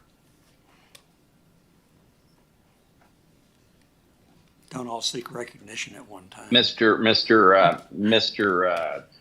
Chairman, I'll nominate Tara Scarlett as chair. Okay, we've got a nomination for Tara Scarlett. Does that require a second under Robert's rules? I'm trying to think of what it does. Okay, all right, we need a second on that then. All right, we have a second by Whitney Allman. All right, any other nominations for the office of chair? Mayor, did you have something? No. Okay. Any other nominations for the office of chair? All right, seeing none, the chair without objection would declare nominations closed for chair. The next item would be the vice chair for West Grand Division. Floor is open for nominations. Mr. Chairman, I would like to nominate Vernon Stafford. Okay, Commissioner Cope nominates Vernon Stafford, and there's been a second by Secretary Hargett. Are there any other nominations for West Grand Division Vice President? All right, seeing none without objection, the chair would propose that nominations cease on that office. And we'll go now to the vice chair for the East Grand Division. Floor is now open for that nomination. I'll move to nominate Nakasha Winton. All right, we have a motion for Nakasha Winton, nomination for her. Is there a second? Second. We have a second, all right. Any other nominations for the vice chair for Eastern Grand Division? All right. right, seeing none, chair proposed without objection by the commission that those be closed. Next item is the nominations for the office of secretary. Mr. Chair, I'd like to nominate Whitney Allman for the office of secretary. All right, we have a nomination for Whitney Allman, second by Secretary Hargett. Any further nominations for the office of secretary? All right, seeing none, without objection by the commission, I'll propose that the nominations cease for the office of secretary. With that, we have a full slate of nominees for each of the offices here, and I'll ask that the secretary call the roll on the motion to elect those officials. Chairwoman Scarlett? Aye. Commissioner Allman? Aye. Commissioner Cope? Aye. Commissioner Knight? Aye. Commissioner Moser? Commissioner Stafford? Aye. Commissioner Wharton? Aye. Commissioner Witten? Secretary Hargett? Treasurer Lillard? Aye. Comptroller Mumpower? Aye. Okay. Chairwoman, you have 10, Chairman, you have 10 ayes. All right, motion is carried and those officials are elected. That I'll conclude my brief chairmanship and pass it back to Chairman Scarlett. Thank you, Treasurer Lillard. Our next item on our agenda is the transmission of the 23-24 proposed operating budget. Mr. Russell Vandermeer is going to, Senior Director of Fiscal Policy, will provide an overview of the proposed operating budgets and then answer any questions. You're recognized. Great. Good morning, Madam Chair, Director Smith, members of the Commission. Glad to be here with you today. Russell Van Zomeren, Senior Director of Fiscal Policy. I'll keep my remarks relatively brief and save some time for questions. As a reminder, THEC is tasked in the appropriations bill each year to collect the operating budgets from the institutional boards and transmit them to Finance and Administration with comment. You can see language to that effect on the screen now. Here's what that looks like in practice. So prior to your reception of the data, each of our governing boards, the 6 LGIs and the 2 system boards, have already reviewed and approved these operating budgets. This body's task is then to transmit all of those data on to Finance and Administration, again with comment. Typically that comment looks similar to the opening sheet you see on this agenda item. If you all have additional commentary today, we'll include that in this letter when we transmit it on to Finance and Administration. A quick note on what we collect. So unrestricted E&G revenues and expenditures, we'll spend a bit more time on those here in a second, so I don't want to go too far into it. We also do a fees analysis. This fees analysis is looking at whether our institutions are in compliance with the binding ranges this body set in May. I'm pleased to announce that all of our institutions are. On average, our institutions are up about 2.8% for the 2023-2024 tuition, and that ranges really from 2.7 to 3.0, largely. You can find institution level data in Table 5 of your materials. We also collect data on auxiliary revenue, athletics by source, and restricted revenue and expenditures. I'm happy to talk more about each of those should you all have interest. As a reminder, for the 23-24 appropriations for our formula units, there's about $121 million increase from the prior year, or about an 8.5% increase. About $112 million of that is focused on operating expenditures, so things like outcome performance, salary increases, increases for inflationary considerations. Looking at our specialized units, so places like our medical units or our Institute for Public Service, we're up about $41 million, so 7.4% in recurring funding. Of that, about $37 million is for those operating increases. All right, so we have some charts here. In the opening letter for this agenda item, we provide some trend data for how things have changed in terms of both revenues and expenditures, looking specifically at those E&G unrestricted revenues and expenditures. And I'd like to, real quick with you all, unpack those data a bit further. You see a good number of dots here actually on the screen. It's more now that they're further away. The light blue dot is 2023-24, so this year's budget. The dark blue dot is 2018-19, so the budget from 5 years ago. The gray dot is 2013-14, so 10 years ago. The handiest way to use these charts is actually just to look for the light blue dot and see where it's positioned relative to the other two, so you can get a sense of how the budget has moved from, say, 5 or 10 years ago. Looking at our community colleges, we can see that state appropriation makes up a much larger share of their revenue today than it did 5 or 10 years ago. On the other side of that, tuition revenues make up a much smaller share than they did 5 or 10 years ago. And this is happening for a few reasons, really. The state has invested heavily in higher education over the last decade, keeping in mind that 2013-14 was in some ways a low watermark for higher education funding in our state. So some of this is going to be due to that. But even so, there's about $172 million new recurring revenue in the last decade for our community colleges. That's a big part of why we've seen this shift. Another point, this commission has authority over binding tuition, and in many years this body has set the binding tuition range below what we might consider a market rate. And that then plays out in this, and well, our institutions, especially our community colleges, are perhaps facing a de facto decreased in dependence on tuition revenue. And the last point, and I think this might be actually the most succinct point and important one for this, we heard from Dr. Deaton, we heard from Stephen Gentile, each of them talking about the decreased enrollment, particularly at our community colleges over the last few years. That's been a rapid change, right? It's happened pretty quickly, 2 to 3 years. And that's played out in the tuition revenue. If you go back to 2019-20, the community colleges are reporting something like $312 million in tuition revenue. Today, the data you have in front of you is something like $255 million in tuition revenue. So it's a nominal loss of about $57 million, but considering the hyperinflationary environment we've operated in for the last 4 years, we've had about a decades of inflation in a very short amount of time. The real value, the real dollar value is even larger. So it's created this rapid shift in dependency from tuition onto state appropriations.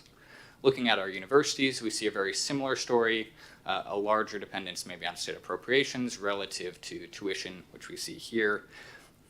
And the same sorts of things are happening. A large investment in higher education over the last 10 years. What do we have? Something like $515 million new recurring in the last decade for our universities. That's a large chunk of change, and that's helped create a new balance where state appropriations are taking up more of the overall revenues per institutions.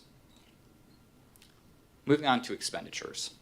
So for our expenditures, we've split them into 2 slides. So we're just looking at community colleges here. And we can see there's been a slight decline in expenditures on instruction at our community colleges relative to both 5 and 10 years ago. And that's made up for with increases on operation and maintenance as well as student services. This is somewhat unsurprising. If there are fewer students, maybe we are spending less on instruction, again, than we would have 5 or 10 years ago. Some of that is going to operations and maintenance, the lights have to stay on, and also student services, trying to serve those students better who are here. For our universities, we see a similar story on a larger scale. So instruction is down again, both from 5 and 10 years ago. Those expenditures have moved on to things like research, academic support, and it's hard to see here, and I forgot my little red box, but also scholarships and fellowships. There is a blue dot hidden under that 10% dark blue dot, a light blue dot. And so scholarships and fellowships is taking up a lot of that expenditure revenue, or expenditures as well. Okay, I covered a good bit of data in a short amount of time. With that, I'm happy to pause and take questions.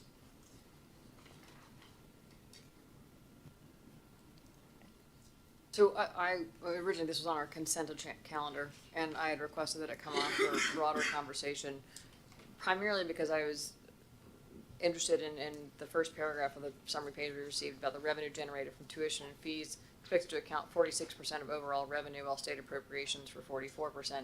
So having this broken out to see the amount of change that has fluctuation that's happened over the past 10 years is pretty extensive in the summary document, so I'd ask for this to be provided. And in listening to Dr. Deaton talk earlier about the reimagined community colleges and thinking differently about it, and looking at these numbers, I'm just struck with the amount of drain on the state funds right now for community colleges, where it also has such opportunity for the local communities of the students that go there. there's a checks and balances that, without being able to understand fully the direction the community college are going in, I look at these numbers and I question it as a taxpayer to say, does this really make sense or not? But I also recognize there's also a huge opportunity with these community colleges. I'm concerned about the changes that we're seeing over the past 10 years, knowing the enrollment, knowing the outcomes. However, I'm very hopeful to hear that there's focus from TBR, although I would say probably not as widespread as I would hope. But I think there's that beginning of the focus that I think would open up for larger conversations. And I'd love at some point maybe if we can get a download on what that is, and so help rationalize, understand, and what more we can do to help support TBR in these efforts.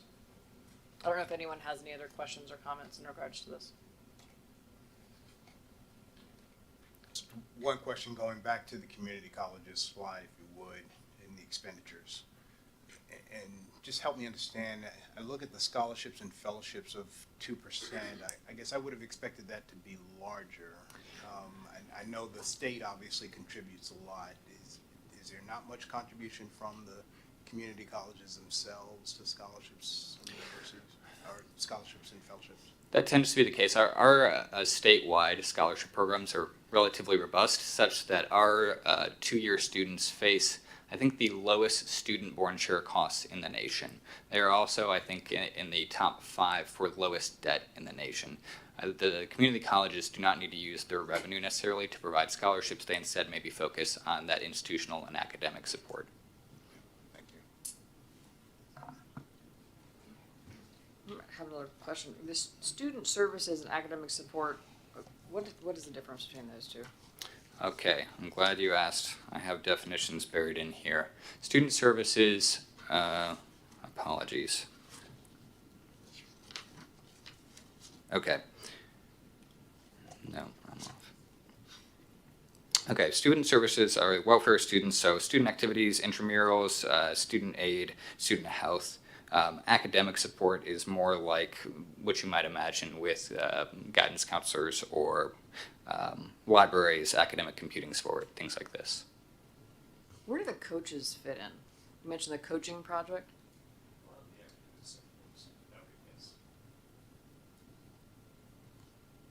Okay. Thank you. Please. Let me ask one thing here. I'm just looking at the summary memo and read this pretty thoroughly. It says toward the end there in the second to last paragraph of the first page here, institutions will continue to devote most of their expenditures to instructional activities, and institutions plan to devote 60.1% of overall expenditures in FY 23-24 to the teaching functions on campus, i.e.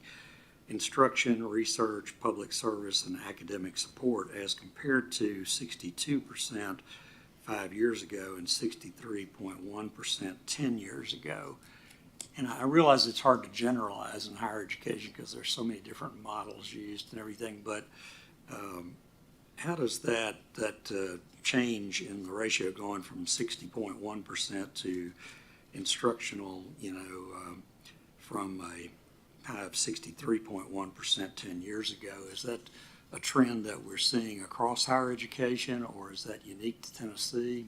What are your observations on that? It's a great question. I think it's a trend we're seeing everywhere, especially maybe at our university sector.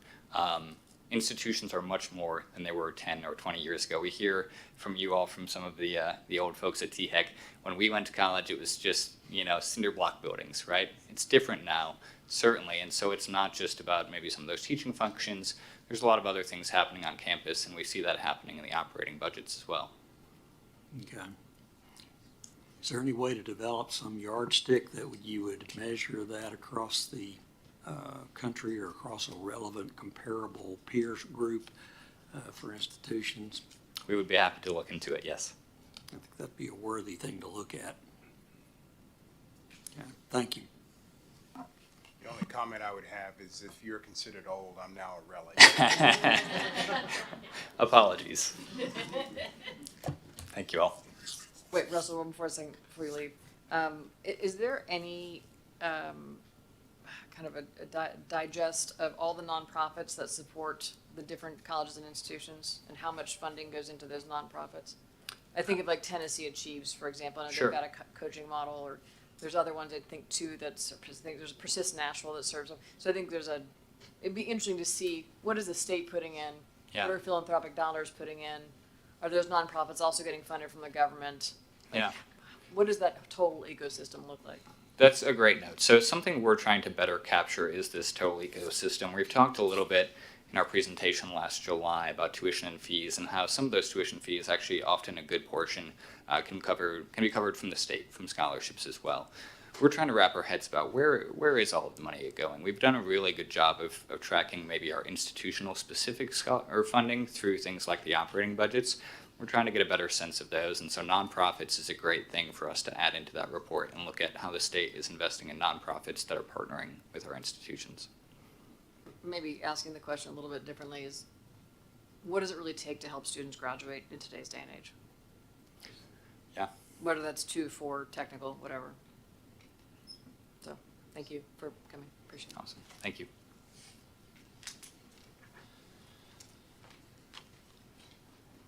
All right, so with no other questions or objections, I'll entertain a motion and a second on agenda item 2, the transmission of the 23-24 proposed operating budgets. Second. Very well. Madam Secretary? Chairwoman Scarlett, Aye. Commissioner Allman, Aye. Commissioner Cope, Commissioner Knight, Aye. Commissioner Moser, Commissioner Stafford, Aye. Commissioner Wharton, Aye. Commissioner Winton, Secretary Hargett, Treasurer Lillard, Aye. Comptroller Mumpower. Aye. Chairwoman, you have 10 ayes. Wonderful. Thank you so much. That motion has passed. New academic programs. Next, we have 3 new academic programs for the commission to consider today from UT Chattanooga, UT Knoxville, and a joint program from UT Health Science Center and UT Southern. Dr. Julie Roberts, who is our Chief Academic Officer at THEC, will provide a brief overview of the 3 programs, and then we'll hear directly from the campus representatives. Dr. Roberts. Thank you so much. As Chairwoman Scarlett mentioned, we have 3 programs. We're all UT today. So we're first going to hear from Dr. Jerry Hale, who's Provost and Senior Vice Chancellor for Academic Affairs at the University of Tennessee, Chattanooga, regarding their proposed Management Masters of Science program. Next, you'll hear from Dr. John Zomchik, Provost and Senior Vice Chancellor at the University of Tennessee, Knoxville, regarding their proposed Master of Science in Business Cybersecurity. And then lastly, you'll hear from Dr. Cindy Russell, Vice Chancellor for Academic, Faculty, and Student Affairs at UT Health Science Center, regarding a really neat joint program with UT Health Science Center and UT Southern for a new nursing program. So with that, I'm going to invite Dr. Jerry Hale to come up.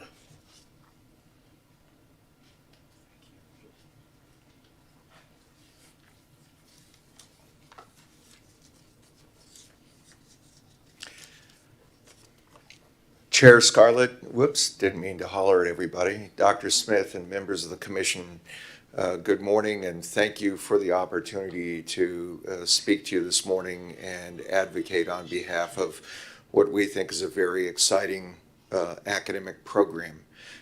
We are excited about the academic program for a few reasons. First of all, we think that we can demonstrate that it meets a significant workforce demand, not just for the East Tennessee Grand Division, but for the 4-state region that the University of Tennessee Chattanooga also serves, and for the state as a whole.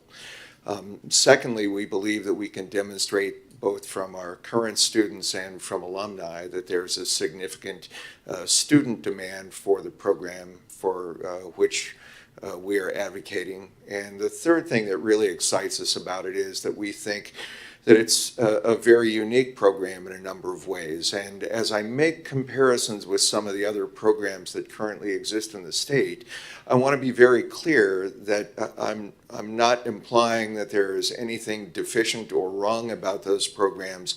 I'm only trying to suggest that what we believe is that we've carved out a unique niche that's going to meet the demand of students and the demand for the workforce as we go. So let's see if I can move us forward. Importantly, the program that we've proposed, which is a 30-hour Master of Management program, is designed to target students with bachelor's degrees earned in any field. And so what we're looking for, and I've seen this both anecdotally and in systematic studies and data that have been done, where we've had alumni come back to our campus, for example, and they'll say things to us like, I started my career doing actuarial science.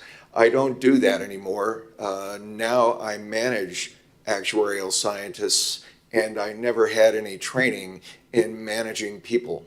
And I've heard the same thing from chemists, I've heard the same thing from engineers, and people in a wide variety of fields. Well, so what we're trying to do with this degree program then is to target recent college graduates with 2 to 5 years of experience, although it might also target people who've been out a bit longer, and again, graduates from any degree program. The unique characteristics of the program and outcomes are that it's designed to enhance their leadership and management skills, both for their current occupations so they can advance in the company where they currently are, or to help with future occupations and future careers. And we do it through, in part, by creating a personal career strategy for them as they work through the curriculum. And one of the unique aspects of the program is that it comes with career coaching along the way as well. The program attributes are that it is fully online. There is a weekend immersion that for the first cohort of students will happen once because there won't be any graduates of the program there. But for subsequent cohorts of students, it will happen twice. It will happen at the beginning of the program for them where they will get together and they will meet with members of the business community and other folks. It is essentially a networking experience for them, and it will also then include with the subsequent cohorts the graduates of the program as well. It requires, again, 30 credit hours. It is completely online and completely asynchronous with the exception of those weekend immersion experiences. And it is designed so that students should be able to complete it if they are full-time students in a single calendar year. The curriculum is also designed, though, and will be offered so that students who cannot, because of work schedules, family obligations, or the ways that life interferes generally, that if they cannot participate in the program as a full-time student, they can participate in it as a part-time student and still stay on track for a reasonably timely graduation.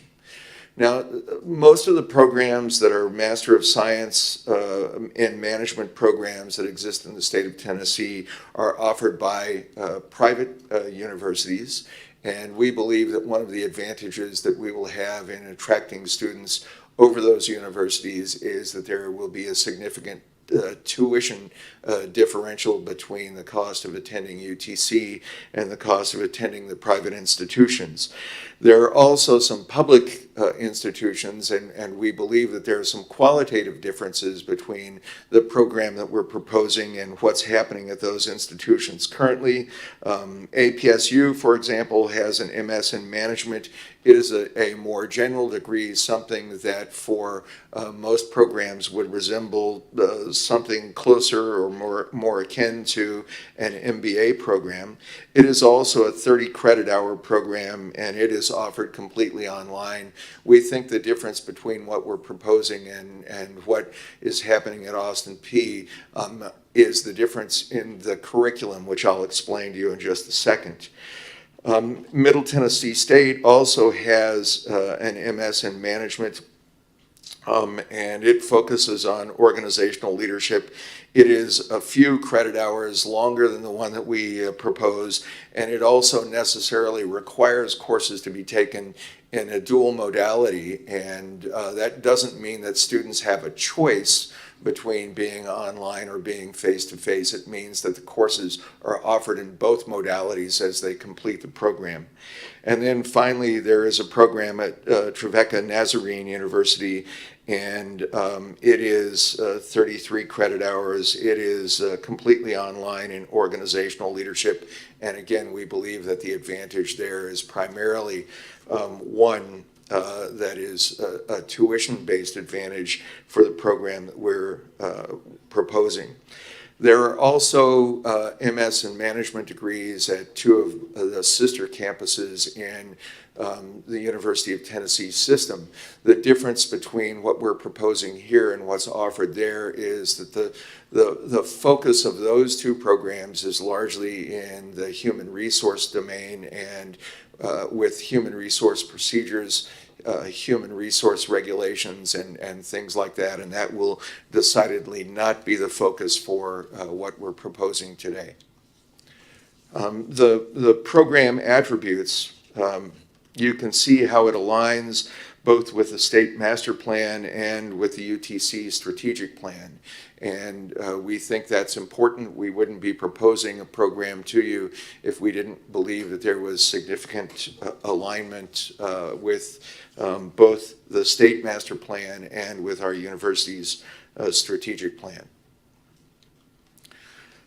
Significantly, we believe that we can demonstrate that there will be a significant managerial job growth and between 2022 and 2027, and actually the trend continues well beyond that.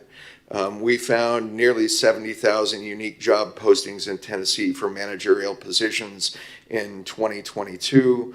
And what we also found during that period of time is, or with the student surveys that we did, is that there was a good deal of significant interest from students in pursuing this degree program.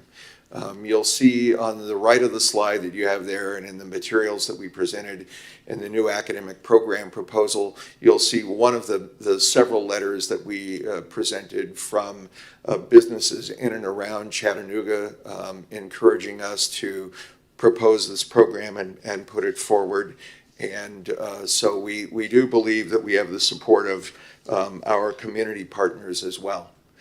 I made reference earlier to the nature of the academic program design. And what happens in a lot of the programs that are being offered in particular areas is that the technical skill sets that are required for those degree programs are what's being offered. And what we're doing primarily instead is to focus the curriculum around 5 different skill areas, and you can see those skill areas listed on the slide in front of you. The coursework includes foundational business skills and concepts. It includes instruction on leadership dynamics, decision-making, project management, and ethical decision-making concepts. And importantly, it allows students to engage in an analysis of their personal leadership strengths and weaknesses so they can build on their weaknesses and continue to build on their strengths. And then it also allows them to construct very pragmatic and individualized strategies to improve their leadership and management skills and to create what for them is a very idiosyncratic and very person-centered career trajectory and career strategy for them. You see at the bottom of that slide additional reference made to the fall immersion event and to the career-focused coaching that is built both into the curriculum and the student support processes that we have as well. And I believe that the last slide is the enrollment projections and financials. We believe that the enrollment projections that we have there are probably on the conservative side, that the enrollments will be more robust than what we have projected there. You'll notice that the graduates begin with a fairly meager quantity, and I want to make sure that you understand why that's happening. The graduates in year one, we're expecting that the program will include a number of part-time students and not just full-time students, and that's the reason that we think that that's going to happen. We also plan, if approved, on starting the program in January of 2024, and so that first year cohort then will be a bit attenuated as well. But we fully intend on investing the revenues that come into the program or to the university from the program to be reinvested in the program so that we can create one that is financially sustaining over time. I would be happy to answer any questions that you might have.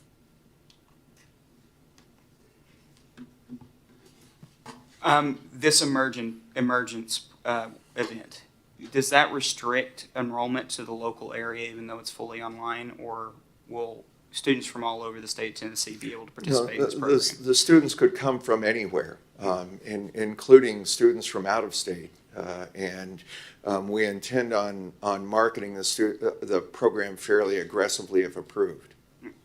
And then how is this more approachable than a traditional MBA program? It's an interesting thing. There's a trend happening now in higher education across the country, so that MBAs, which at one point in time were the rage and everybody wanted to have one, what's happening now is that students are seeking out more specialized degrees, and so you see the seeking of MBAs falling off, the seeking of specialized graduate degrees increasing. And I think probably some of the reason is that most of the MBA programs tend to be generalist programs, so that students are learning a little bit about a lot of different areas in business, and they're not concentrating on any specific area. And what's starting to happen now is that students are seeking more specialized degrees. Thank you. Mm-hmm.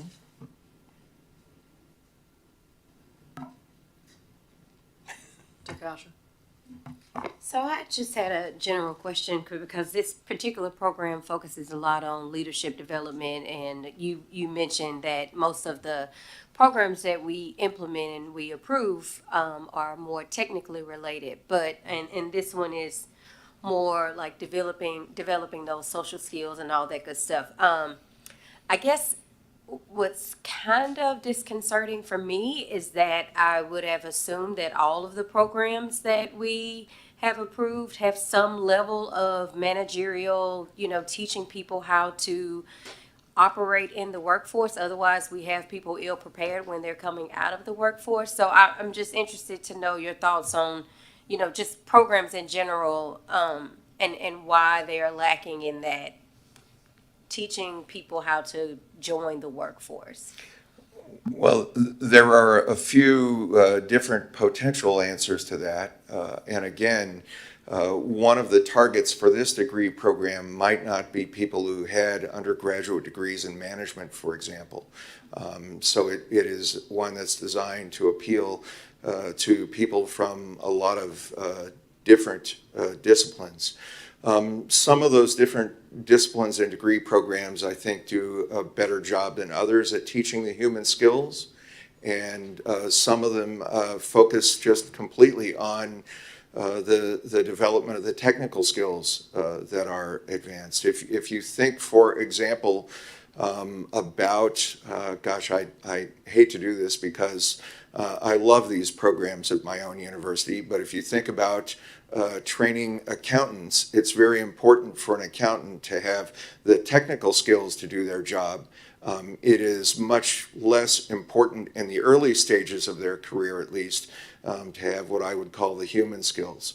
And so I think part of the reason is because this degree will be appealing to people who have moved into or getting ready to or wanting to move into managerial positions, and the degrees that they pursued before didn't necessarily build those sorts of skills for them.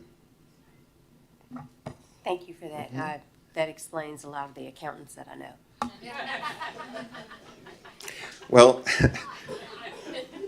I won't say that it's about accountants. You can fill in whatever discipline that you want.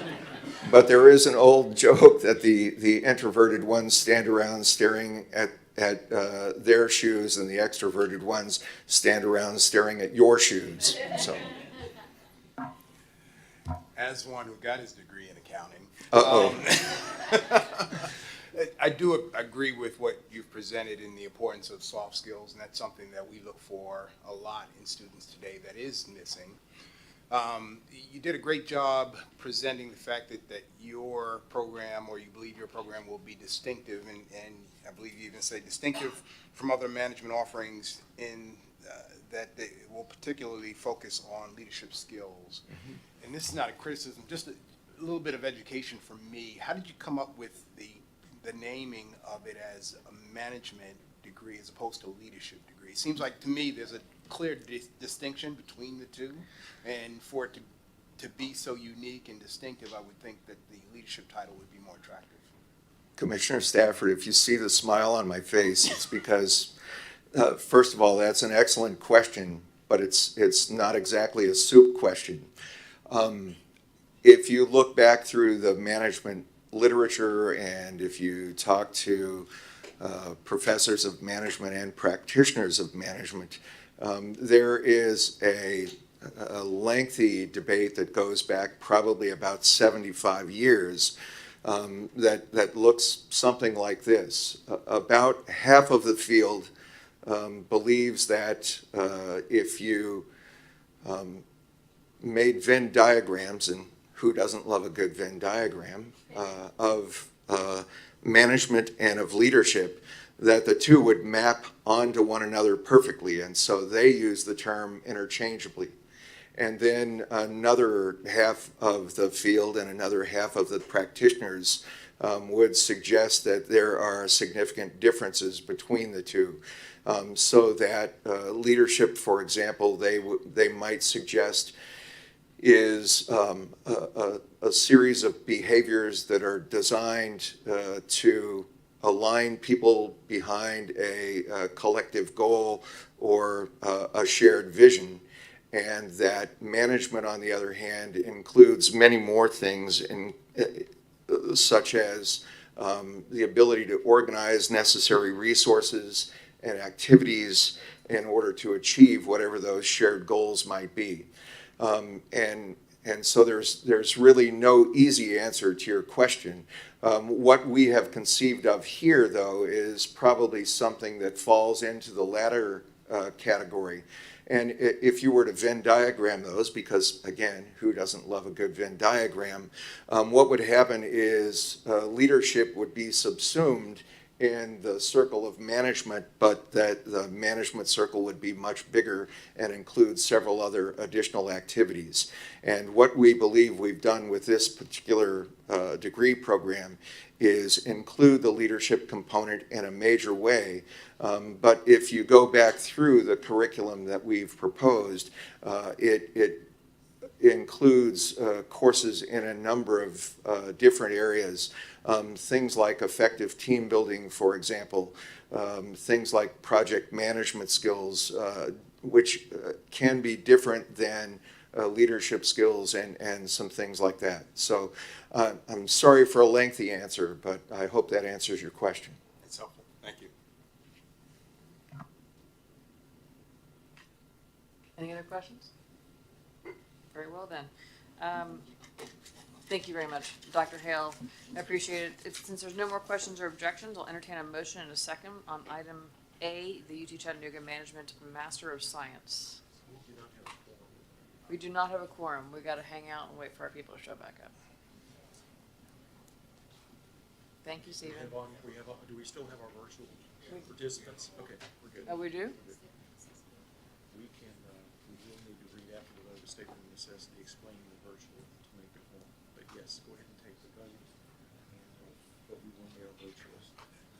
All right, so we had a motion. Did we get a second? I missed that. I'll make a second. Second? Madam Secretary? Are we back? We have people online. No. Oh, yay. Chairwoman Scarlett? Aye. Commissioner Allman? Aye. Commissioner Cope? Aye. Commissioner Knight? Aye. Commissioner Moser? Commissioner Stafford? Aye. Commissioner Wharton? Aye. Commissioner Winton? Aye. Secretary Hargett? Aye. Treasurer Lillard? Comptroller Mumpower? Aye. Chairwoman, you have 9 ayes. Thank you. Wonderful. Dr. Zomchak? Wonderful.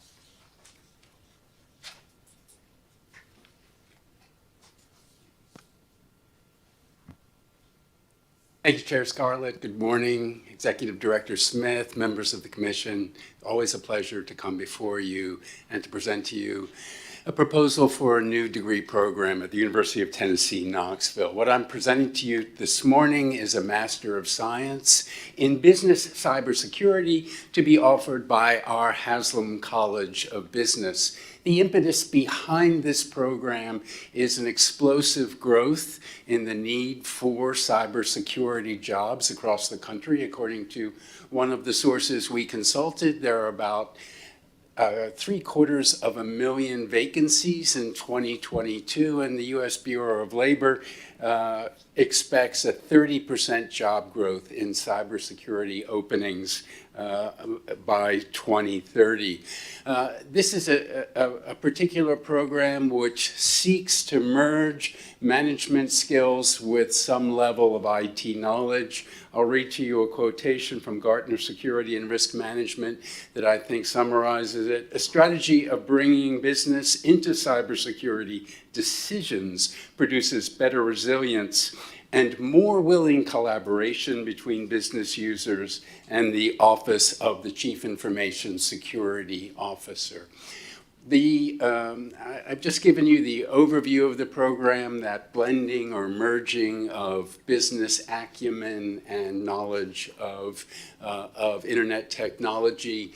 The unique features of this particular program are no prior technical degree is required. It will be business focused with technical content, courses offered both by our College of Business and our Tickle College of Engineering.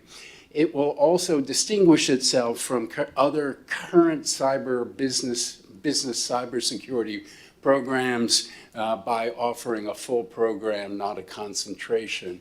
It's a fully online program that's aimed at working professionals who might want to attend part-time, as well as traditional students who might want to attend full-time, obviously for Tennessee and beyond, since it's fully online. 10 courses, 30 credit hours, $1,000 per credit. We believe that this will be an innovative program. Our Haslam College of Business has 2 online master's programs. This will be a 3rd. They have developing expertise in the area for accessible and inclusive design. It's going to focus, as Haslam always does, on real-life challenges in the business arena, especially paying attention to emergent and evolving issues. And we think that this program will produce graduates with the skills necessary and desired by businesses here in the state and across the country. Here you see our enrollment and financial projections for the program. We expect, you may be asking about the expenditures. I should hasten to add that this program is being launched with help from Noodle Partners, who is an online program management company that we've been using at the University of Tennessee, Knoxville for the last several years. And Noodle has also collaborated with Haslam on those other two programs I mentioned. So part of the expenditures that you see on the top line include both course development, instructional design, but also a per course fee that we paid to Noodle Partners over the course of the contract with them, which is 5 hours. I'll be happy to answer any questions you might have about the program. Thank you. Madam Chair, I have a question. Just one moment, please. I don't know who's running IT. Can we get them not to forward to the next thing before we're actually ready to go to the next thing? My fault, I did that. Sorry, Secretary Hargett, I'm guilty.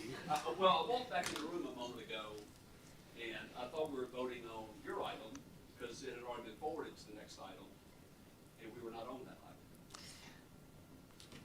item. Note to the team that we just stay on the existing item until vote has been completed. Wonderful. Mayor Wharton, I believe I heard your. Thank you. My question is based on absolutely zero knowledge in this field, but this is focusing on cybersecurity, a field in which certainly we need this offering.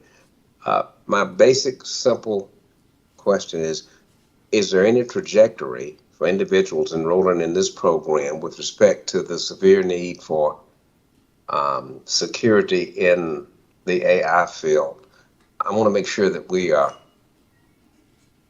on the cutting edge, and that there may be some trajectory where folks who enroll in this program may be better equipped to move into that frontier, from which I read, just as a layperson, there's going to be a great need for security.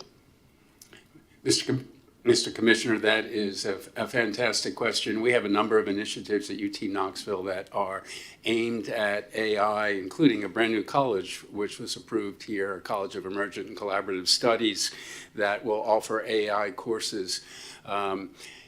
At the moment, in the courses that are listed for this program, there is not specifically a course that is dedicated to AI, but I can assure you that the Haslam College of Business will continue to update the curriculum.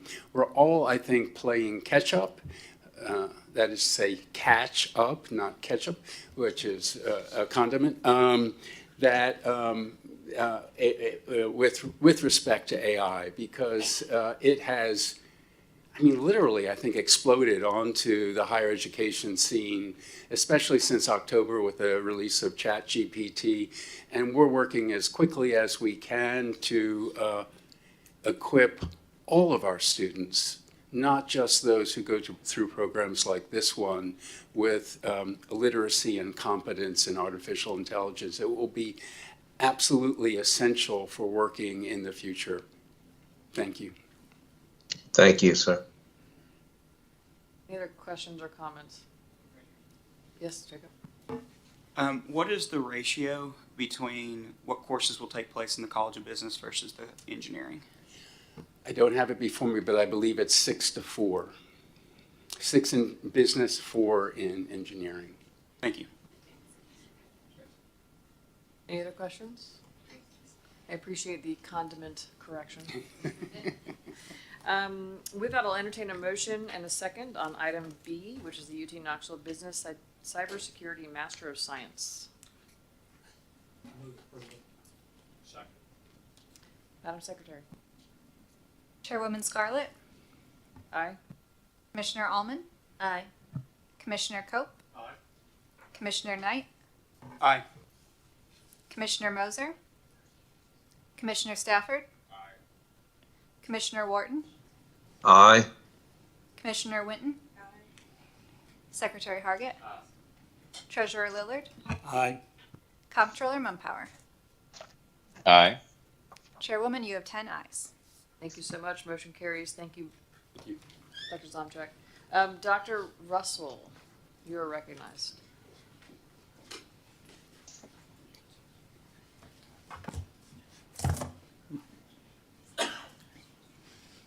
Thank you. Good morning, Chairwoman Scarlett, Commissioners, Director Smith, THEC staff, and guests.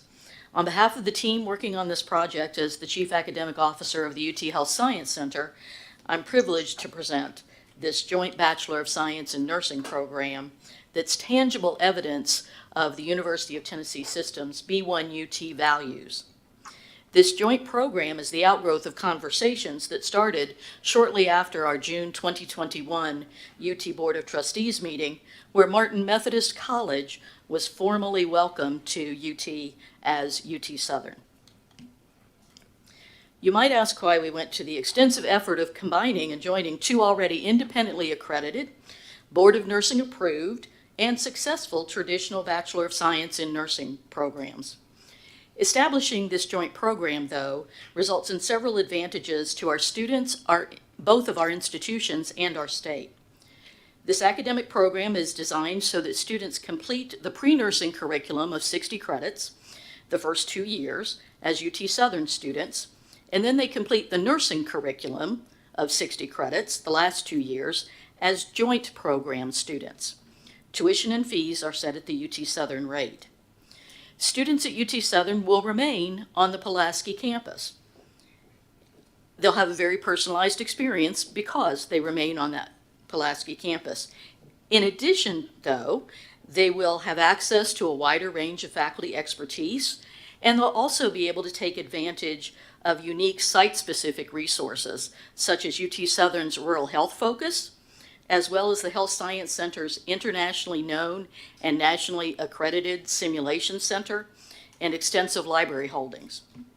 Faculty also at both institutions will have a broader network of colleagues, and our experience shows that purposefully facilitating faculty networking supports their teaching, scholarship, and research, as well as overall professional development. As identified by our program reviewer, our UT Southern and UT Health Science Center faculty have been working together for more than a year to ensure that our relationship is more of a partnership and a blending and a learning from each other. In terms of the benefits to our state, nursing students are like other students in that they typically work and practice where they do their educational program. This grow your own practice is supported by the literature, and we see it also being true for dental, medical, and teacher education. We believe by capitalizing on each institution's strengths, we can better serve the South Middle Tennessee region to provide an increased number of registered nurses who will improve the healthcare system. By increasing the number of post-secondary degrees through expanding a high-quality baccalaureate program in a high-demand discipline in an underserved and rural area of the state, this program aligns perfectly with the state master plan for higher education. The program also perfectly supports the University of Tennessee's grand challenge of strengthening rural communities. In addition, the program is consistent with the institutional mission statements of the Health Science Center and UT Southern to prepare students for success and transform lives through collaborative and inclusive education. The program also aligns with the mission statements of the UTHSC College of Nursing and the UT Southern Jeanette M. Travis School of Nursing and Health Sciences to prepare students to be leaders by incorporating rigorous and innovative academic approaches. Several factors highlight the importance of this joint program that is projected to increase the number of highly qualified graduates who are prepared to obtain licensure and then practice in their local communities. The Tennessee Hospital Association's October 2022 Health Workforce Projections Report showed a clear shortage of registered nurses statewide that is particularly severe in the South Middle Tennessee region. UT Southern has the only Bachelor of Science in Nursing program in the 12-county South Middle Tennessee region. And there are numerous open positions for registered nurses in the area that mirrors what we also see across our state. The starting salary is approximately $25 per hour in the area, which is about $50,000 annually, and with differential salary for evening, night shifts, that working salary can actually approach $60,000. Ensuring that two highly effective and independent baccalaureate programs successfully merge into one joint program that reflects the strengths and unique contributions of both requires significant effort and dedicated time of faculty and staff. And while we might think, well, it's 2 accredited programs offering the same degree, it should be easy. In actuality, 1 program plus 1 program does not equal 1 combined program. There's a lot of extra work to actually use the synergy and use the strengths of both programs to yield a new program that is actually more than the sum of its parts. The initial process of achieving approval to bring the program before you today took longer than we initially anticipated. However, it had a very positive effect of helping us realize the advantages of taking this 2023-2024 academic year as the planning year. And this planning year will ensure that we successfully integrate UT Southern faculty and staff to the Health Science Center, given that UT Southern employees supporting the program in Pulaski will become employees of the UT Health Science Center. Our focus will be on areas such as aligning the curriculum, unifying our concept of shared governance, developing additional policies, and signing revised contracts with clinical entities. We will also be addressing technology issues, since much of the program will be jointly delivered from Memphis to Pulaski, from Pulaski to Memphis. It's imperative that technology works well. And this will also give us an opportunity and sufficient time to work with students in the area to actually develop a good marketing and recruitment plan that will actually at some point potentially end us having more than 15 students admitted per year. It's vital that we bring all relevant resources and a solid commitment to increase education, enrollment, graduation, and professional licensure success for nursing students to ensure we're serving our state. This innovative joint program does just that. Our program reviewer, in closing, noted, and I quote, "This program should be highlighted as a national model for supporting smaller programs with resources from larger programs, while recognizing and highlighting the unique perspectives and expertise each program brings to the partnership." Commissioners, I'd be pleased to answer and address any questions or comments you might have. Thank you for that presentation. Note, and you covered this in your presentation in terms of the shortage of nurses statewide, but in particular in the rural areas. Is there a relationship that's already established or will be established with local hospitals, clinics, and so on to funnel students there? And then how do you prepare students for the nuances of working in more of a rural area versus a more populated, dense area? Thank you for that question. So UT Southern already has existing clinical contracts with a wide variety of hospitals and clinical sites in that area. What we'll have to do is convert those to UT Health Science Center contracts and also seek additional ones. I would also see us potentially partnering, again, as UT Southern has done, and maybe taking it a step further as well, with some innovative models where healthcare institutions might need a cadre of students who are prepared, operating room nursing as an example. And then maybe there could be a cadre that we could focus on as well and have some extra experiences for that. That's been a model that has served us in Memphis by our Dean of Nursing, Wendy Likes, who has helped advance that. And I think that could be a model as well.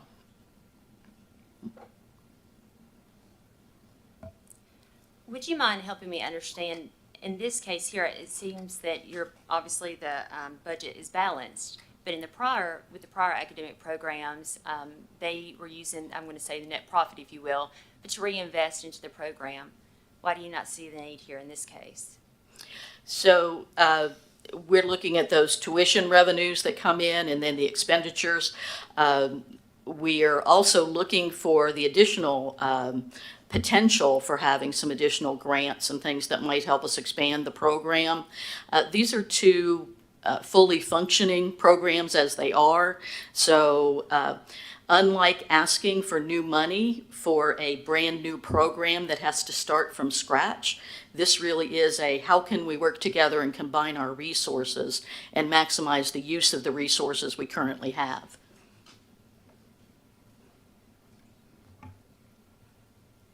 Any other questions? Okay, with that, I We'll open and entertain a motion and a second for item C, the UT Health Science Center and UT Southern Joint Nursing Bachelor of Science. Second. Madam Secretary. Chairwoman Scarlett, Aye. Commissioner Allman, Aye. Commissioner Cope, Commissioner Knight, Aye. Commissioner Moser, Commissioner Stafford, Commissioner Wharton, Aye. Commissioner Winton, Secretary Hargett, Treasurer Lillard, Aye. Comptroller Mumpower. Aye. Madam Secretary, Madam Chairwoman, you have 10 ayes. Excellent, thank you. Congratulations, Dr. Russell. The motion carries. Thank you. So our next item on today's agenda is, we're gonna talk about financial policies. The revisions of 3 financial policies. I believe Patty Miller is going to, Chief of Facilities Planning, will provide us an overview of the revisions for each policy. Ms. Miller, you're recognized. Good morning, Chairwoman Scarlett, Director Smith, Commission members. The first policy modification is in F 4.0 in the capital projects section of financial policies. This past spring, legislation was passed that in part affected THEC policy related to disclosed projects. A disclosed project is any capital project funded by sources other than state outlay or maintenance funding. In other words, they are funded by gifts, grants, plant funds, or other sources outside of capital appropriations. The legislation now allows the institutions to disclose projects of $10 million and under in value directly to the State Building Commission without reporting those to THEC, except for projects of any value involving the use of bond funds.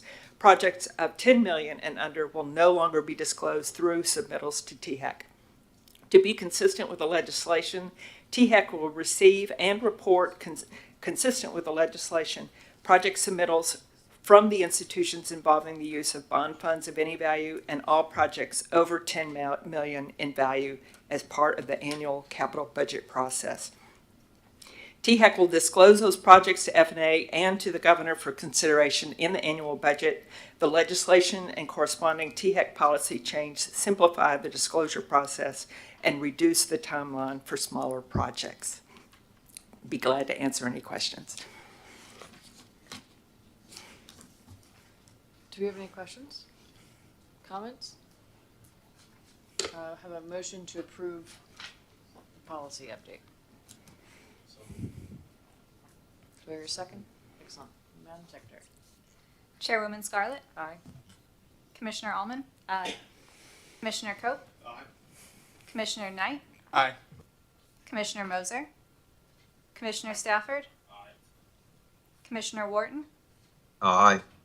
Commissioner Winton, Secretary Hargett, Treasurer Lillard, Aye. Comptroller Mumpower. Aye. Chairwoman, you have 10 ayes. Motion carries. Ms. Miller? Thank you. The second modification in F 4.1 is related to master plans. The designation for master plan updates is proposed to be removed from the policy. Master plan updates build on the core structure of the previous master plan, and updates are comprehensive in scope. Therefore, they function as a full master plan. The policy retains the definitions for full master plans and master plan amendments that make smaller adjustments to the plan, such as building sites, space studies, and revisions to property acquisition areas. In addition, language is added to acknowledge the importance of strategic plans, which should form the foundation for the development of the physical master plan.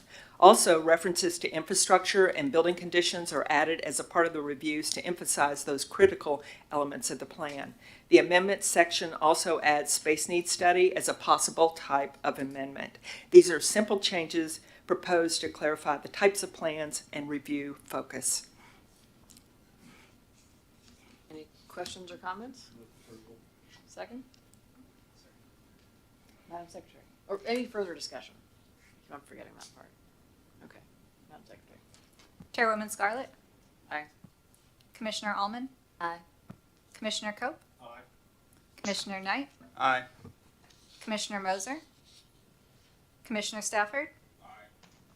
Commissioner Wharton, Aye. Commissioner Winton, Secretary Hargett, Treasurer Lillard, Aye.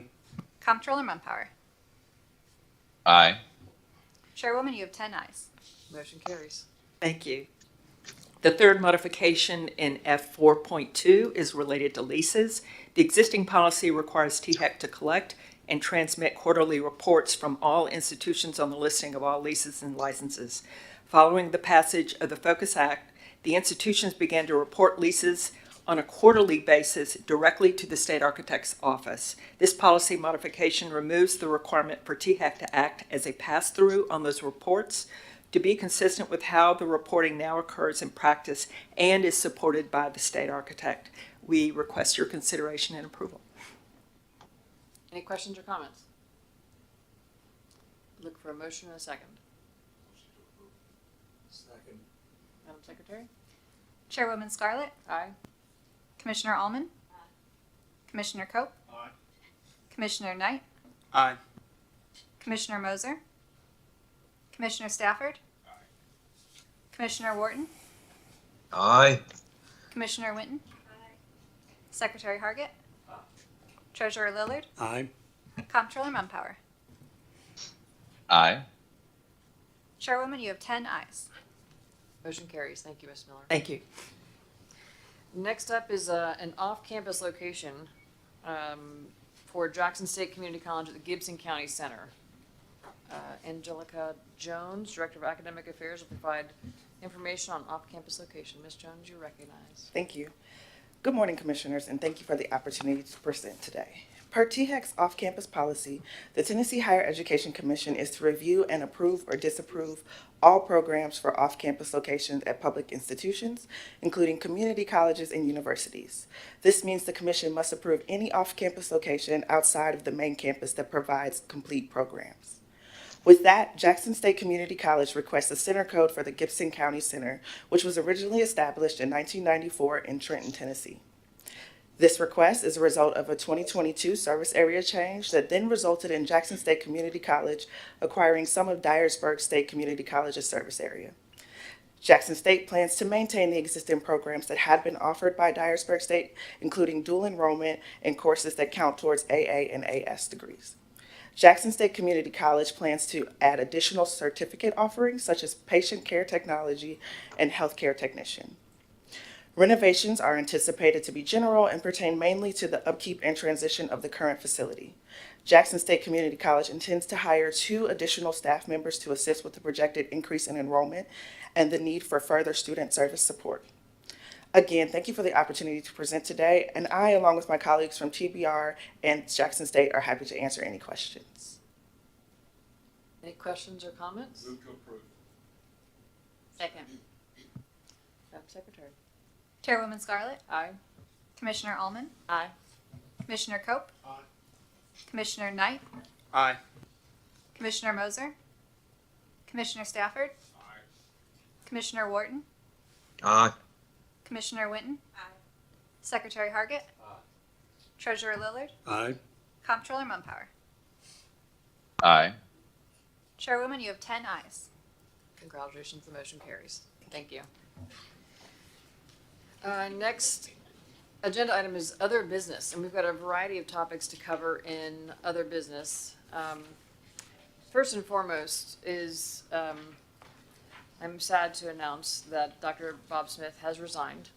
His last day will be September 15th. It has been an honor and a pleasure to have spent the past 9 months, working with Dr. Smith, not only just getting to know him as a person, as a leader of people, as an expert in this space, but also from an outside perspective, watching transformative rebuild of the internal team at THEC. It's been a really remarkable to see such amazing transformation over a very short period of time, and I account that to so much of his background, his approach, his leadership style, and very much sad to see you go. I did try to recruit him to stay. I'm just letting you guys know.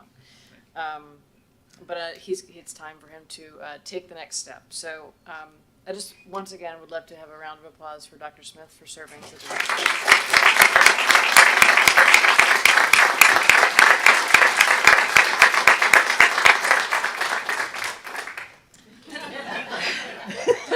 a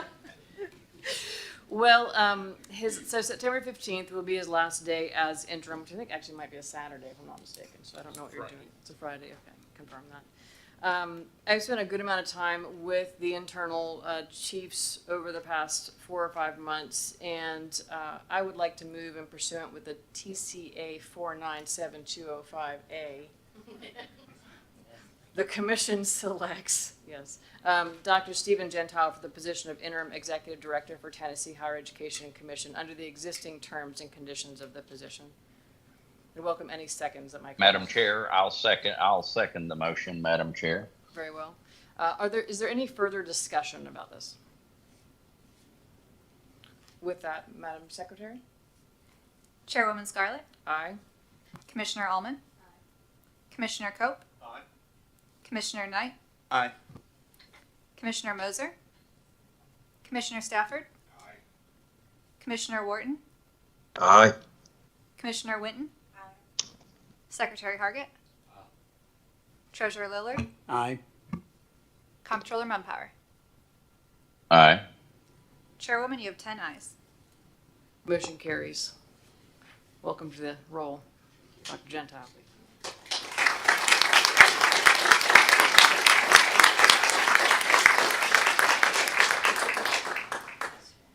And that leads us to the search update.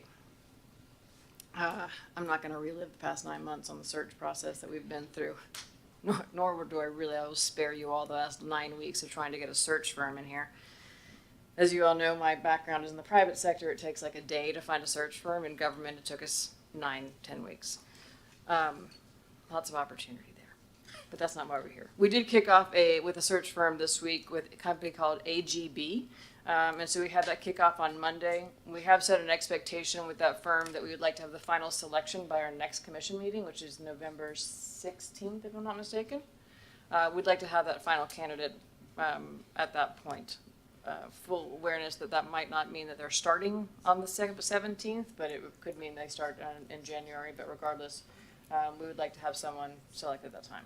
I am expecting a timeline back from the search firm, and as soon as that is received, certainly we'll be sending it out to the search committee, just so that we are all aware of next steps.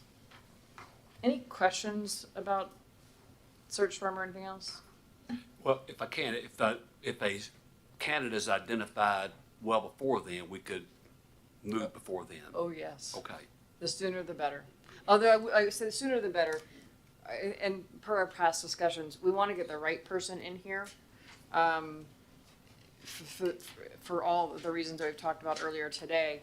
I also recognize, and I will state again, that we don't need to stop the work we need to be focused on in moving forward strategically in absence of having a permanent director. So I think that's really important for all of us to recognize. However, the sooner the better in my book. Yes, I agree with you.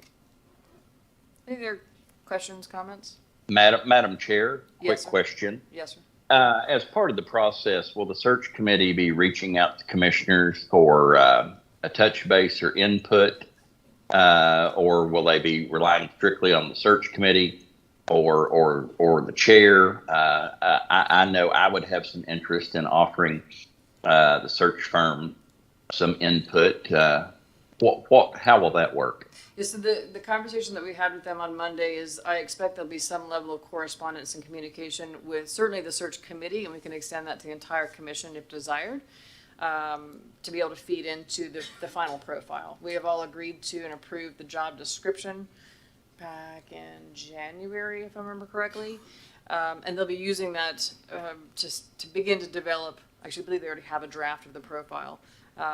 However, I do think that additional input and feedback would be valuable from the entire commission. It's an important step as we're embarking on hiring the next commissioner or the next executive director.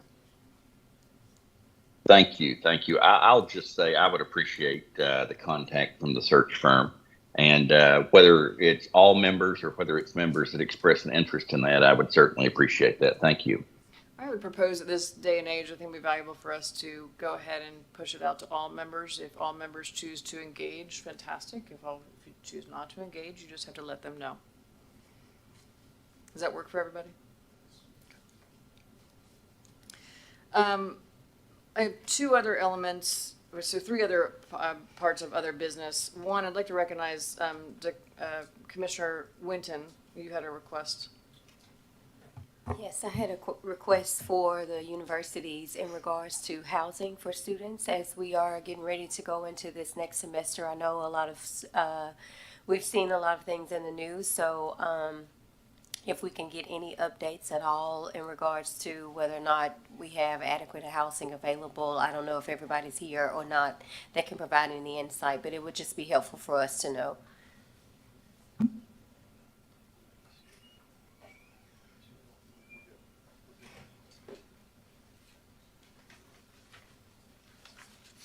Thank you, Commissioner Winton. I'll just speak for the University of Tennessee and all of our campuses. We have adequate housing for all of our students coming in. But I believe that Ms. Miller might have already collected some of that information from the all higher education, and I don't know whether she has that information with her, or maybe or it's a report that can be sent out later. We'll just have that sent out later. Next up, I want all of you to know, this is a request I've made multiple times in regards to understanding all the advisory programs that exist across the state. Brett Gibson, who is my lead contact, is with THEC. There he is. And they have provided a map and also an initial assessment. So once that is all compiled, I'll share that with everyone. We learned earlier, listening to Dr. Deaton, I've talked with Tennessee Achieves. There's a lot of programs, certainly AIRS Foundation, there's a lot of programs that exist across the state. And it's like a mosaic of support at different levels, and it's not really an apples to apples comparison, and we're measuring things differently. And I've asked the team to be able to help me understand what does that look like holistically across the state. And let's look at an apples to apples comparison as well as a single measure for each of those entities so we can understand where we have gaps and where we have opportunities. So I have some of that so far, and once it's all compiled, it'll be shared with everyone.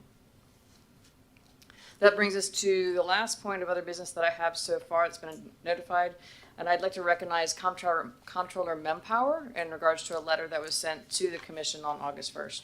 Comptroller? Thank you, Madam Chair, and thank you, members who are there. I want to start by saying how much I very much appreciate the work of Dr. Bob Smith, both from the just spirit, Dr. Smith, with which you approach the work, and the stability you have brought to the operation since you've been here. And I echo others in saying that we'll miss you. Members, you know, back on August 1st, I sent you a letter via email summarizing some thoughts I had, and I appreciate the opportunity to discuss it or even take questions about it today. You know, it occurs to me, particularly at this time where we are searching for a new executive director, that it's important that we internally acknowledge that we are at a real turning point. I have served on THEC for 2.5 years now, and I feel like THEC has been off track the entire time I've been a member of the commission. I observed the commission closely under the work of my predecessor, Justin Wilson. Comptroller Emeritus Wilson agrees with me that there has been a drift in the last 2.5 years. You know, in Tennessee, we have a very, I think, unique model that works very well. We have a model where the governor thoughtfully nominates people to serve on university boards, and then the legislature is charged with thoughtfully considering and confirming the people that serve on those boards. Now, I am a big believer in market-based solutions, and I believe that as we hire a new executive director, we must also look at our scope and scale and make sure that our functions are what they need to be. Now, as I outlined in my letter, I believe that we are inhibiting the process that is law. We're inhibiting the ability of these thoughtfully nominated board members and thoughtfully confirmed board members to be able to do the work the governor and the legislature have tasked them to do. For example, as I mentioned in my letter on the tuition range setting, I live up in Bristol, Tennessee. Bristol, Tennessee is closer to Canada than it is to Memphis. And ETSU is up here where I live. The tuition needs of East Tennessee State University and the University of Memphis are different. And the same for all the universities in between. I believe that we need to give those independent boards an ability to examine and set their own tuition rates, subject to confirmation by THEC, to make sure that they're setting rates that will allow them to continue to operate in the black. My worry is not about a university setting rates too high. I believe the market will take care of that, but I do have a concern about them artificially setting them too low, such that they wouldn't remain in the black. A similar thing for academic program approval. It occurs to me in particular that THEC spends a lot of time examining academic program approval, but we don't have a corresponding mechanism to rescind programs that might be outdated. We might be able to make a recommendation for rescission, but not the ability to do it ourselves.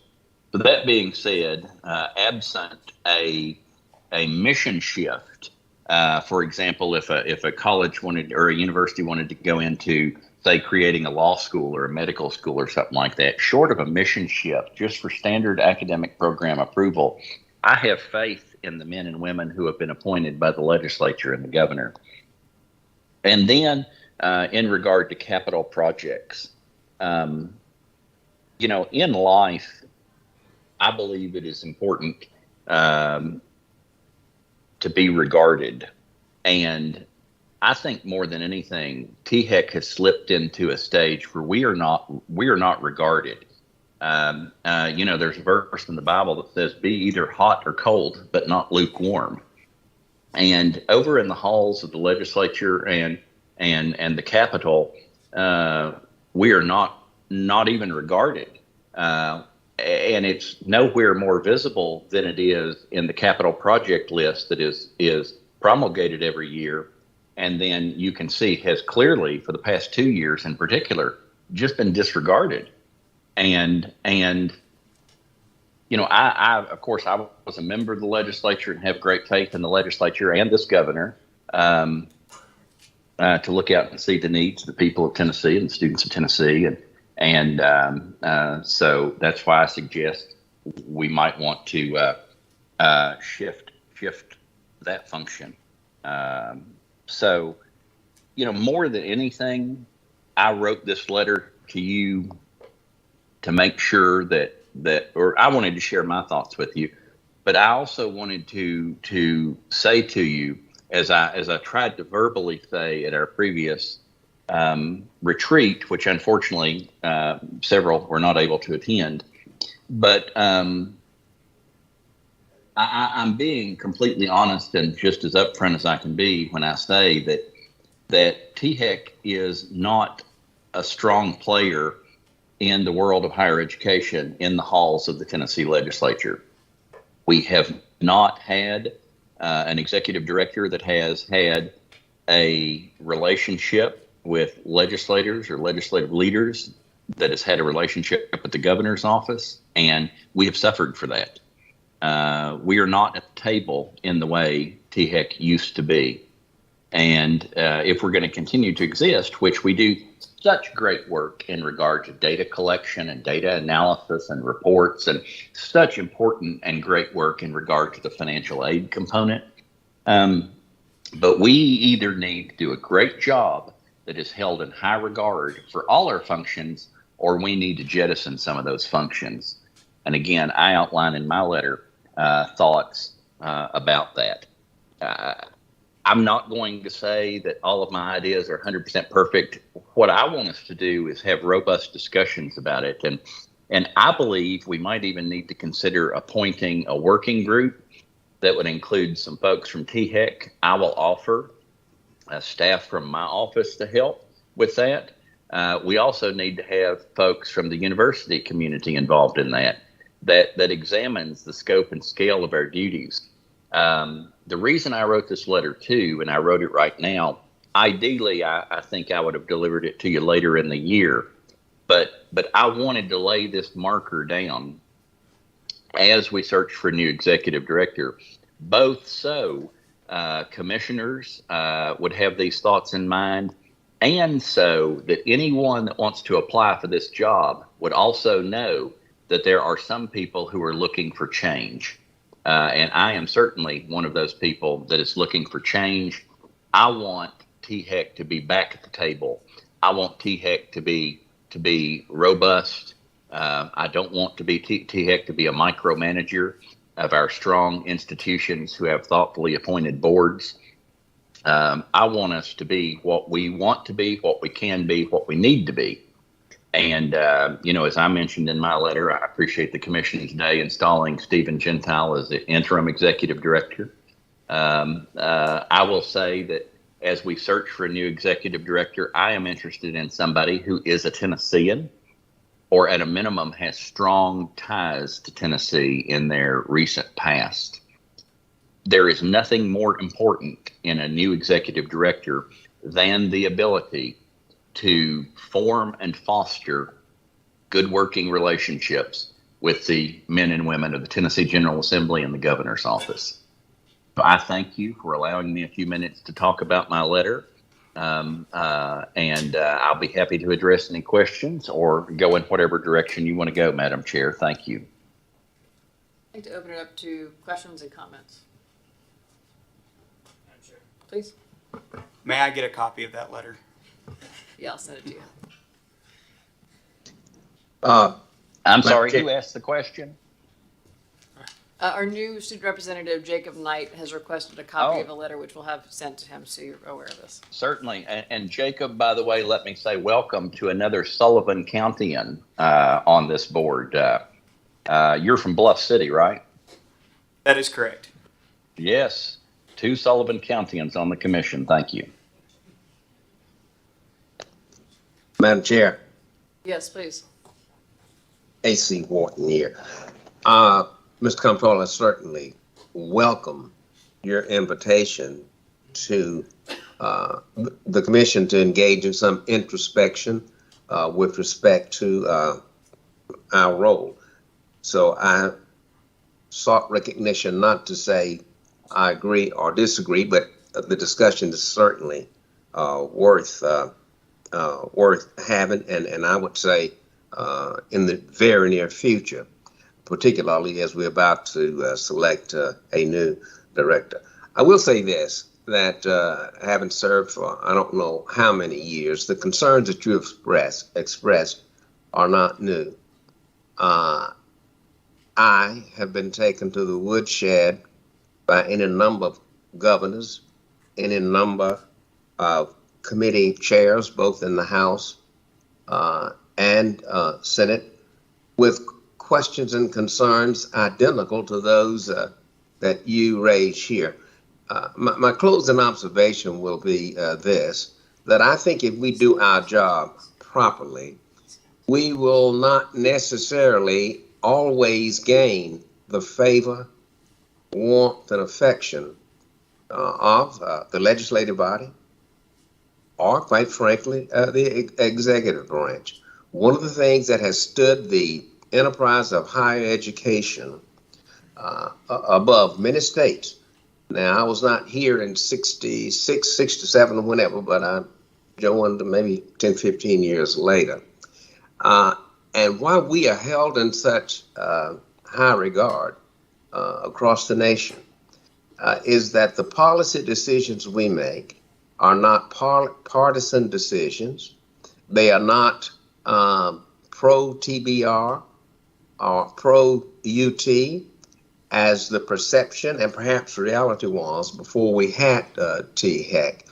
So if you look at Dr. Smith's presentation this morning, he called balls and strikes, just straight down the middle.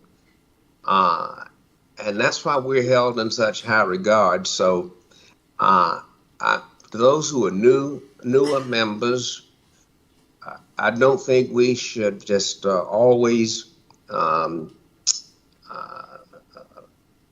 this in a knee-jerk manner, began to change direction because we are not held in as high regard. I think we should be known by our works. And since you used a biblical reference, I don't think this is in the Bible, but I've always been taught that if you don't feel as close to God as you once did, make no doubt as to who has drifted. I think insofar as the law has permitted, we have stayed close to our mission, but I applaud you for raising this question at such a great time, and I look forward to really deep discussion on it. Thank you, sir. Any other commissioner comments? Well, and let me say thank you for those thoughtful comments. I understand, and certainly Mayor, value your experience. I will say as well something I didn't say before, and that is that I think the commission, if we don't look internally and at least examine the concepts of changes that may be needed, we may find next legislative session those changes are made for us.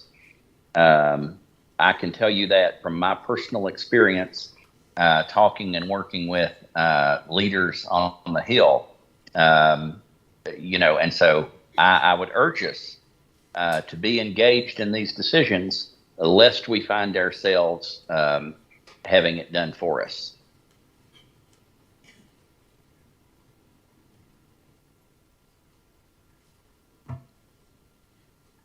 Comptroller Mumpower, Commissioner Allman, just going to tell you, I appreciate your letter and sharing those concerns with everyone, the concerns that have been shared with you, and definitely not putting anything on you, Chairwoman Scarlett, or more on you, I guess I should say. And I was just wondering, has there been a meeting, or is there a meeting that could possibly be scheduled where all parties are kind of in the same room, if you will? So, Chairwoman Scarlett, Comptroller Mumpower, some of the legislators, others, where everybody's kind of in the same room and talking the same, simply because we're hearing the same. Because it seems like there's some conflicting reports, possibly, and those are just some things I'd like to know more about. Yeah, I think it's the wise next step. Comptroller Mumpower and I spoke about that this morning. I'm hearing conflicting information from what he's hearing, so I think there's value in bringing together the parties and having an open dialogue and conversation. This idea of a working group, it was interesting. I was at a UT leadership event last week, and David Miller asked me the question about programs. And I was like, I wish I had a really good way of responding to what he was saying, because I understand the governing boards and what they go through. But something that the role THEC plays, I'll just provide you a perspective here, and then we can move forward. And this is all in the news, so this could be good or bad, right? So if you think about air traffic controllers, we've all heard the news recently where there's some plane near misses. That's not really a good scene for anyone sitting on those airplanes. But essentially, that's a little bit how THEC rolls. We really act as a bit of a centralized coordinator or air traffic controller for what's best for the state, looking at the future of workforce across the entire state, thinking about where the taxpayer dollars go, the total cost, et cetera. So I don't know that that's totally going to go away. But I do believe, and to Comptroller Mumpower's perspective, is there's always opportunity for continuous improvement. How can we constantly be looking at, what more, how can we be better as a sector, recognizing this is not about the institutions.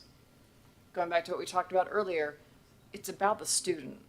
And if it's about the student first, how can we always make it be easier and a more succinct process for that student to be inspired, motivated to attend school, enroll, persist, complete, and fill the jobs of tomorrow and today, for that matter. And there's always opportunity for improvement. And I think Linda Martin, UT Southern, you mentioned to me at that same UT leadership meeting that you had already kind of assessed programs and the program process and how to make it better. I think that like, that sort of information would be really valuable for us to have a broader conversation. Like, what does that look like? Same thing goes for capital. I think there's always opportunities for us to advance and have some sort of continuous improvement loop. But to your point about bringing together the key stakeholders at the state level and having an open, frank conversation about where everyone's settled on THEC, knowing full well that I think what's also important, and to Comptroller Mumpar's point, we haven't really been good at telling our story. And I've had this conversation with the internal team at THEC. We're not out talking about THEC. The team's not out talking about THEC. Which it's like at some point THEC took a step back and said, okay, we're good. We're not gonna talk too much about what we're doing. And I think the internal team recognizes that need to be able to tell the story. If you're not telling the story, somebody else is painting your own picture or writing your own story. And I think that's a challenge. Consistency of being in front of the right stakeholders is really important, especially in an environment like we have today. So, and Madam Chair, what Yes. a great articulation of why it is so important that quality number one in our next executive director is to be able to establish and maintain strong relationships, because that is the person more than any that will tell the story. that is true. Everyone in this room should be able to tell the story. May I? Please. Thank you, Madam Chair. I'll be brief. First, I want to thank Chairman Cope for his wisdom in helping bring Dr. Smith on board. And Dr. Smith, I want to thank you once again for the job you've done and the staff transformation that we have seen. We got a lot of great people here who have a lot of wonderful talents to offer, not just in these halls, well, not these halls necessarily, but in the world of higher education. So we're grateful for them. But I love what you said a moment ago, Chairman. And I think sometimes we get caught up in playing government and playing organization. And it's really about those students. And every process, every transaction, everything we're doing, we all should be thinking about how does that help some student have access to higher education? How does that help them graduate and move on to the next stage of their life? And we ought to think about everything we're doing and run it through that lens. And then we should also be talking to other stakeholders about what are we not doing? What void is out there that we should be helping to fill and making those things happen?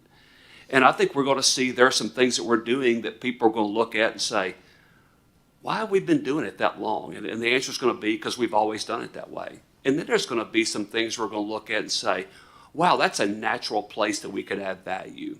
So I think these are healthy conversations to have, but I'm going to go back to beat a drum I've been beating for over a year, and I know the treasurer's been beating it as well, is if we're really going to take advantage of the great talent that we have among the commissioners around this room and who are not here with us today, we've got to have a committee structure of some sort. There are robust conversations that need to happen more regularly than what happened right now, and instead we're just having them during a 3.5 to 4 hour conversation. And it puts a staff pressure on as well for them to visit with each of us individually and try to think, what did I really hear in that, and how to help try and bring consensus, when instead we could really be driving that and helping and not just helping, we could be setting the vision for where we need staff to go. Because in the absence of those conversations, staff is going to continue to do what they've always done.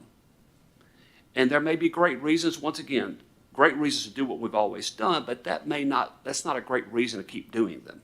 Let's figure out what we're doing to drive student success. Thank you. Nathan, would you mind sharing a little bit how the state board is set up as far as our committee structure and other ways? Yes, ma'am. Madam Chair and members, I'm sitting here thinking about so many different conversations over time, and Dr. Smith, I got to tell you, I mean, your speech when you gave your executive director's report, I just wrote out, preach it, because it was pretty awesome. It was pretty extraordinary. I know that's not what you asked me, but I've been looking forward to saying that. The State Board of Education, we have in our policies, which is, we have a board meetings policy and a board members policy, and that is effectively our rules of order. And, we use Roberts to supplement those things, but it's what the body decides on. And the chair appoints, sometimes they're called study committees, sometimes they're called subcommittees, but in fact, they're committees of the board. And they're generally consisting of 3 members, and we have an open rule that any other member that wants to come and participate is allowed to. Now, obviously, if the committee is going to report out on something, then it's just those who are appointed to that committee can do that. But what you were talking about, Mr. Secretary, about the spot that it puts staff in, and we're in the same place. With the Open Meetings Act and everything else, members can't speak to each other about anything that's potentially deliberative, and so that means in the case of the State Board of Education, it's 11 separate 1-hour conversations before we get together on anything. And the only exception to that, there's one in the law that says if you're having dinner together, you can talk, but you can't deliberate. But the only place where members can spend some time on these issues, which are so important, is in these committees. And so you can pick something, and you can determine what members' individual highest points of interest, what their passion is, and put them into the place where they can do the most good, because every bit of that is public, every bit of it's live streamed, and it serves to help build the narrative and to give members a little more time. Yeah, I'll second what Secretary Hargett said, and each of you sitting here today, as my colleagues, know this is not a new subject about committees on this board. We brought this up, Secretary Hargett did originally, and Tara Scarlett did, and others, some time ago. And I said at that time, the treasurer sits on 32 boards and commissions of the state. There are about 10 of those that are major boards and commissions. This is one of them. This is the only major board or commission of the state that I'm aware of that does not have a committee system involved in it. And what does that mean for those who are in the audience, who may not have had this particular role or anything before? It means that when something comes before you, even though the staff does a darn good job of working through the facts and figures and all the rest, and usually making some type of policy recommendation as part of that, that if you as a commissioner on this board have concerns about that, or the depth in which it was gone into, or the approach that was used, or whatever it may be, then the first time you see that is when the briefing book lands on your desk about a week before the commission session. And a lot of times you're not even aware of what the underlying discussion is all about until that point in time. And then you get to the meeting, and since there's been no committee of my trusted colleagues who's looked at this, I'm confronted with a decision about whether I'm going to blow the whole thing up and try to send it back again to the staff, or whether I'm just going to vote for it and move on ahead. And so in that regard, you have to ask yourself whether the action of the commission is in fact the will of the staff, or is it the will of the commission itself? And that's a serious question, especially for a treasurer, in the sense that the state devotes a tremendous portion of its financial resources to higher education in Tennessee. And we are one, along with all of our other colleagues in higher education throughout the state, one of the custodians of that fiduciary duty that the law and the legislature and the governor entrust to us to properly administer those funds. But that proposal that we made some time ago, it hadn't been one iota of movement on it. And so I don't know, I'm one of these people. I believe THEC, does good work generally. I think our staff is good staff, and I think in the past you can look to examples of successes. You can look back to the day. I've been on this board 15 years. That's how long I've been treasurer. And we had like the outcomes-based formula task force / committee that Dr. Russ Deaton was in charge of from an administrative standpoint, and it involved not only people on this commission, I was one of them, but also people from throughout higher education that were affected by it. They participated actively in that task force, and it produced, something that has raised Tennessee's stature among higher education entities, not just in Tennessee, but all across the United States, because we're one of the states in the union who's somewhat getting it right in that regard. You can look at the work that the staff and THEC has done in the past in the area of transfer credits. When I first came here 15 years ago, it was a bizarre mess about transferring credits. I could tell that, and I wasn't even a higher education professional. And there's been a lot of streamlining work done on it. That doesn't mean there's not more work that needs to be done now, and there probably is. But we've had some successes. But those successes have come when we've had study beyond just simply a staff recommendation. Those things have been achieved by an effort that involves more than one set of minds on it. So from that standpoint, I think I do agree with the comptroller that if we don't alter course on THEC, you may get something that you're not expecting at some point along the way here, because right now there is that serious issue, as I said, about in many of the cases, is it the will of the staff that we're voting on and acting upon in the action of the council, or is it the action of the commission? Thank you. Madam Chair, one other point to think about is that, when you've got a body that's got the massive trust from the people that the Higher Education Commission has, the same with the State Board of Education, without having a committee structure in place, it's a little difficult to go back, and in our case at least, to revisit the rules that have been passed. And all you have to do is watch Government Ops, and we're there every month because we do a lot of rule passing at the state board level. But over and above simply passing it on the front end, you're not really able to analyze the effect of it if you don't, on kind of a routine basis, have the chance to go back and look at the decisions and what has the effect been.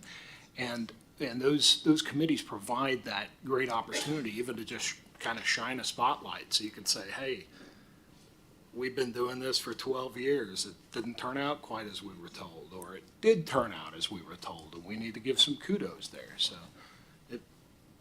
for what it's worth. Madam Chair, I was certainly struck by the Secretary's comments there when you talk about, the end result for the students. And I know I'm not there, and I don't know if there's anyone still from the university community in the audience, but I would like to hear from the universities. I know I heard President Boyd speak earlier. I don't know if he's still there, or if there are leaders from TBR, or, obviously, because you're at their place, there probably are. Is there anybody from the university community that would like to chime in? I would appreciate your thought on the issues I've raised or anything related.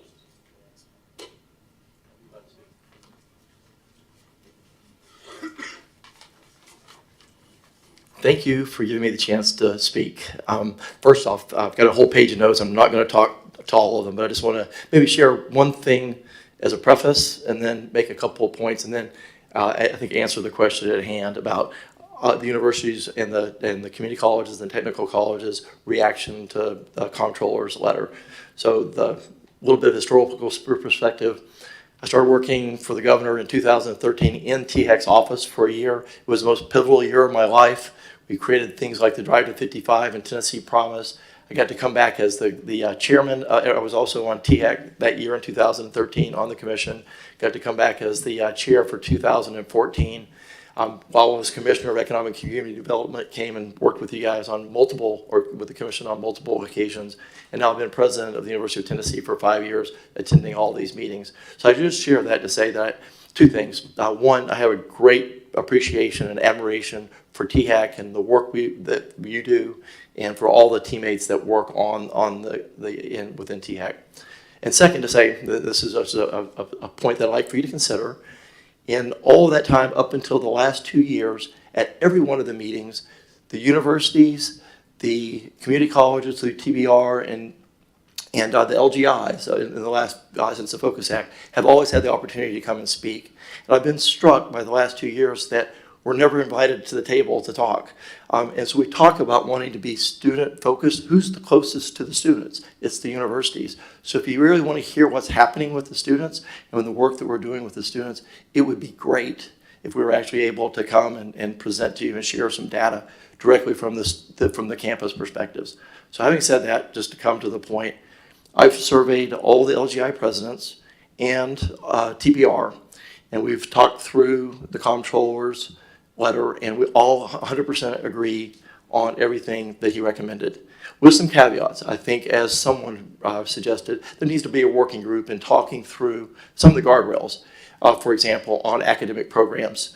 I'm struck today by the fact that we spent close to a year getting approval for the combining of 2 programs in nursing that had already been approved, that had been accredited by the nursing body, and yet it takes a year to actually be able to implement those. This is a program that could be changing lives and making a difference for students a year ago that's taken an extra year because of this extra time for programs that were already approved. And you have to, this will be for you to decide, but think about what extra value we had in waiting this year to have this conversation today about that program.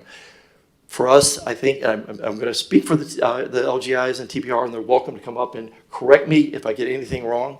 But as we think about the things that THEC does great, and this has already been said, on the data analysis, we need somebody that can be that fair broker that can pull all the information together, to think it through, to dissect it, disseminate it. They do a fantastic job. Through financial aid, doing a fantastic job of providing hope and all the other different aids and programs that we have.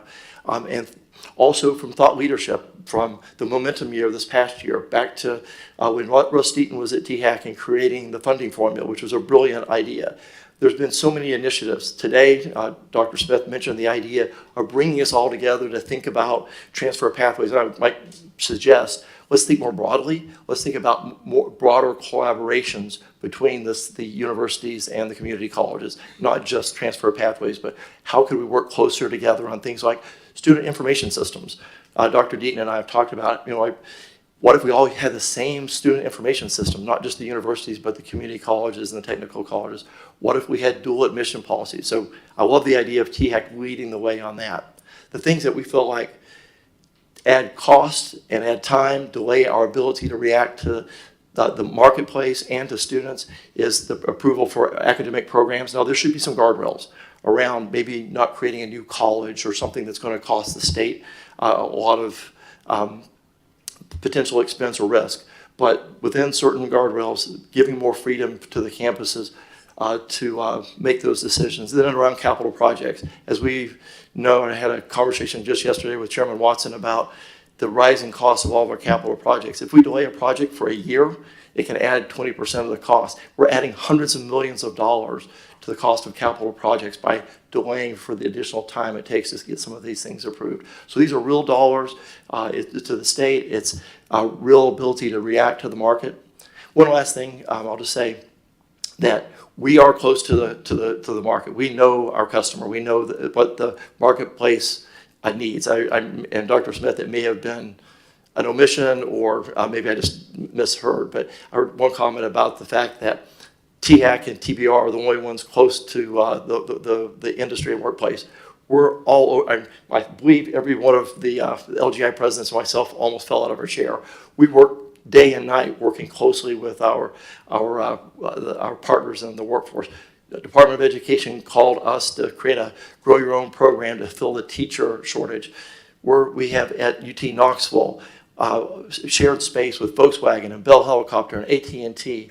A group of us are going from Chattanooga and Knoxville over to visit with Volkswagen in Germany, working on their future labor needs here and research projects. I could go on, but the collaboration between the universities and the workforce is really close. And that's how we, as you heard from the programs we recommended today, how we come up with those programs, because we're so close to the market. So again, just in conclusion, thank you for giving us the opportunity to make a comment or two. And I'll maybe defer to Russ or anybody else that would like to maybe come up and speak for the universities. Members of the commission, I want to first and foremost make sure I faithfully represent Chancellor Tiding's views of this, and I think I do in saying that she finds a lot to like and react well to that was in the letter. I do appreciate hearing the comptroller's explanation today about some of the nuances that potentially can be brought to bear around, say, program approval that incorporates mission. All of which reminds me of something that, watching the commission from both front row and back row for a few years now, that someone said to me once, which is the commission's best role is to be between and among the boards and fill those policy spaces to bring us together to be the sinews, if you will, of higher education. And I think that letter gets us well on our way to doing so. Thank you both for speaking up on behalf of the colleges and universities. Certainly provides good perspective. I still go back to this concept of air traffic controller. If you have the Dreamliner versus the propeller planes versus the 747s, who gets to land on the airstrip first? Because the Dreamliner is the largest, propeller planes are the smallest, and there's differences in all of them and how they're all kept up. And I can equate that very similar to the colleges and universities. I do think there's a really important, I do agree with the committee structure concept. I know we have the audit committee, we have the search committee, but I think we've got to have a broader conversation about the role higher education plays in the future and the role the THEC plays within that as well. The guardrail concept that Comptroller Mumpire mentioned, conversations that we've had, the conversations that certainly the State Board of Education, how they operate, I think there's a fine balance in between there. So I would welcome it if anyone from the commission be willing to be part of a working group to go through this discovery. It's not just the commission members, but it would be a broader working group to further determine where we can have continuous improvement within the way that we're operating. And how to be better partners with the stakeholders that we engage with and the ones that we should be supporting. So I welcome any sort of thoughts on creating I guess maybe a strategic group to talk about this. Madam Chair, is Dr. Brian Noland in the room? I know he that is not here has today. Okay, well, he has some experience at THEC, and I would have wanted to hear from him, but we'll do that another time. Thank you. Madam Chair, I will say that as a member of the commission, it is difficult for me to really grasp all of the underlying matters as controllers talked about in terms of what happens when you're not in this meeting. Mm-hmm. And so I do think that a committee structure is beneficial of some sort to help us make sure that we understand all of the issues and the day-to-day conversations that go on that we don't have the benefit of by coming to this room or a room together once a quarter. So I'd be interested in having more conversation about that. Well, and let me say that to the commissioner's comment, we are all appointed to this board by someone, or the treasurer, the secretary, and I by statute. But we all have an appointing authority, and I think it's incumbent on all of us to try to establish a good regular contact with our appointing authority to make sure that we understand their vision too, and which I'm sure is inherent to why they appointed us. And I think that's where you'll find some of those more real and direct conversations can happen. So I agree with exactly what you asked for. You need to have that input. That's very important.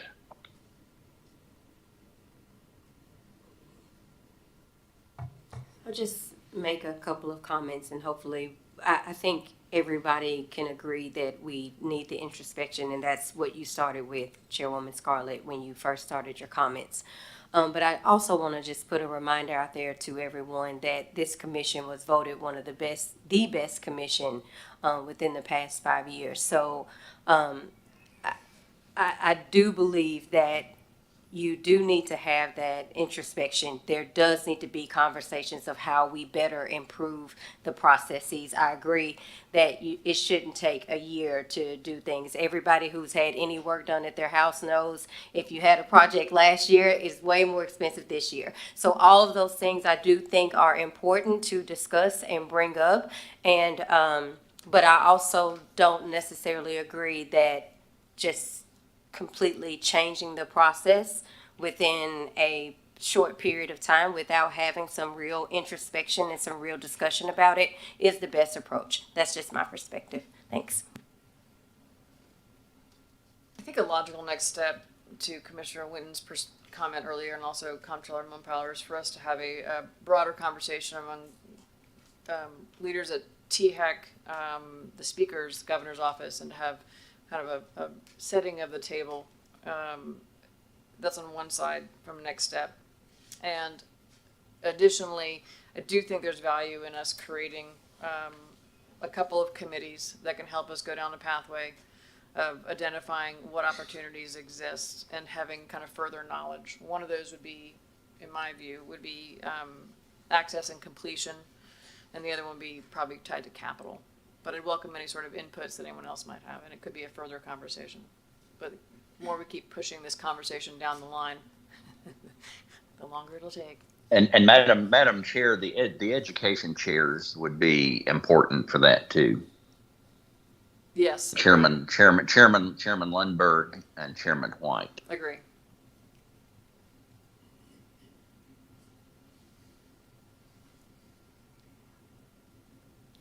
So should we start with that first meeting and then we can come back and have another conversation about committee structure, or would anyone like to make a motion for a committee structure?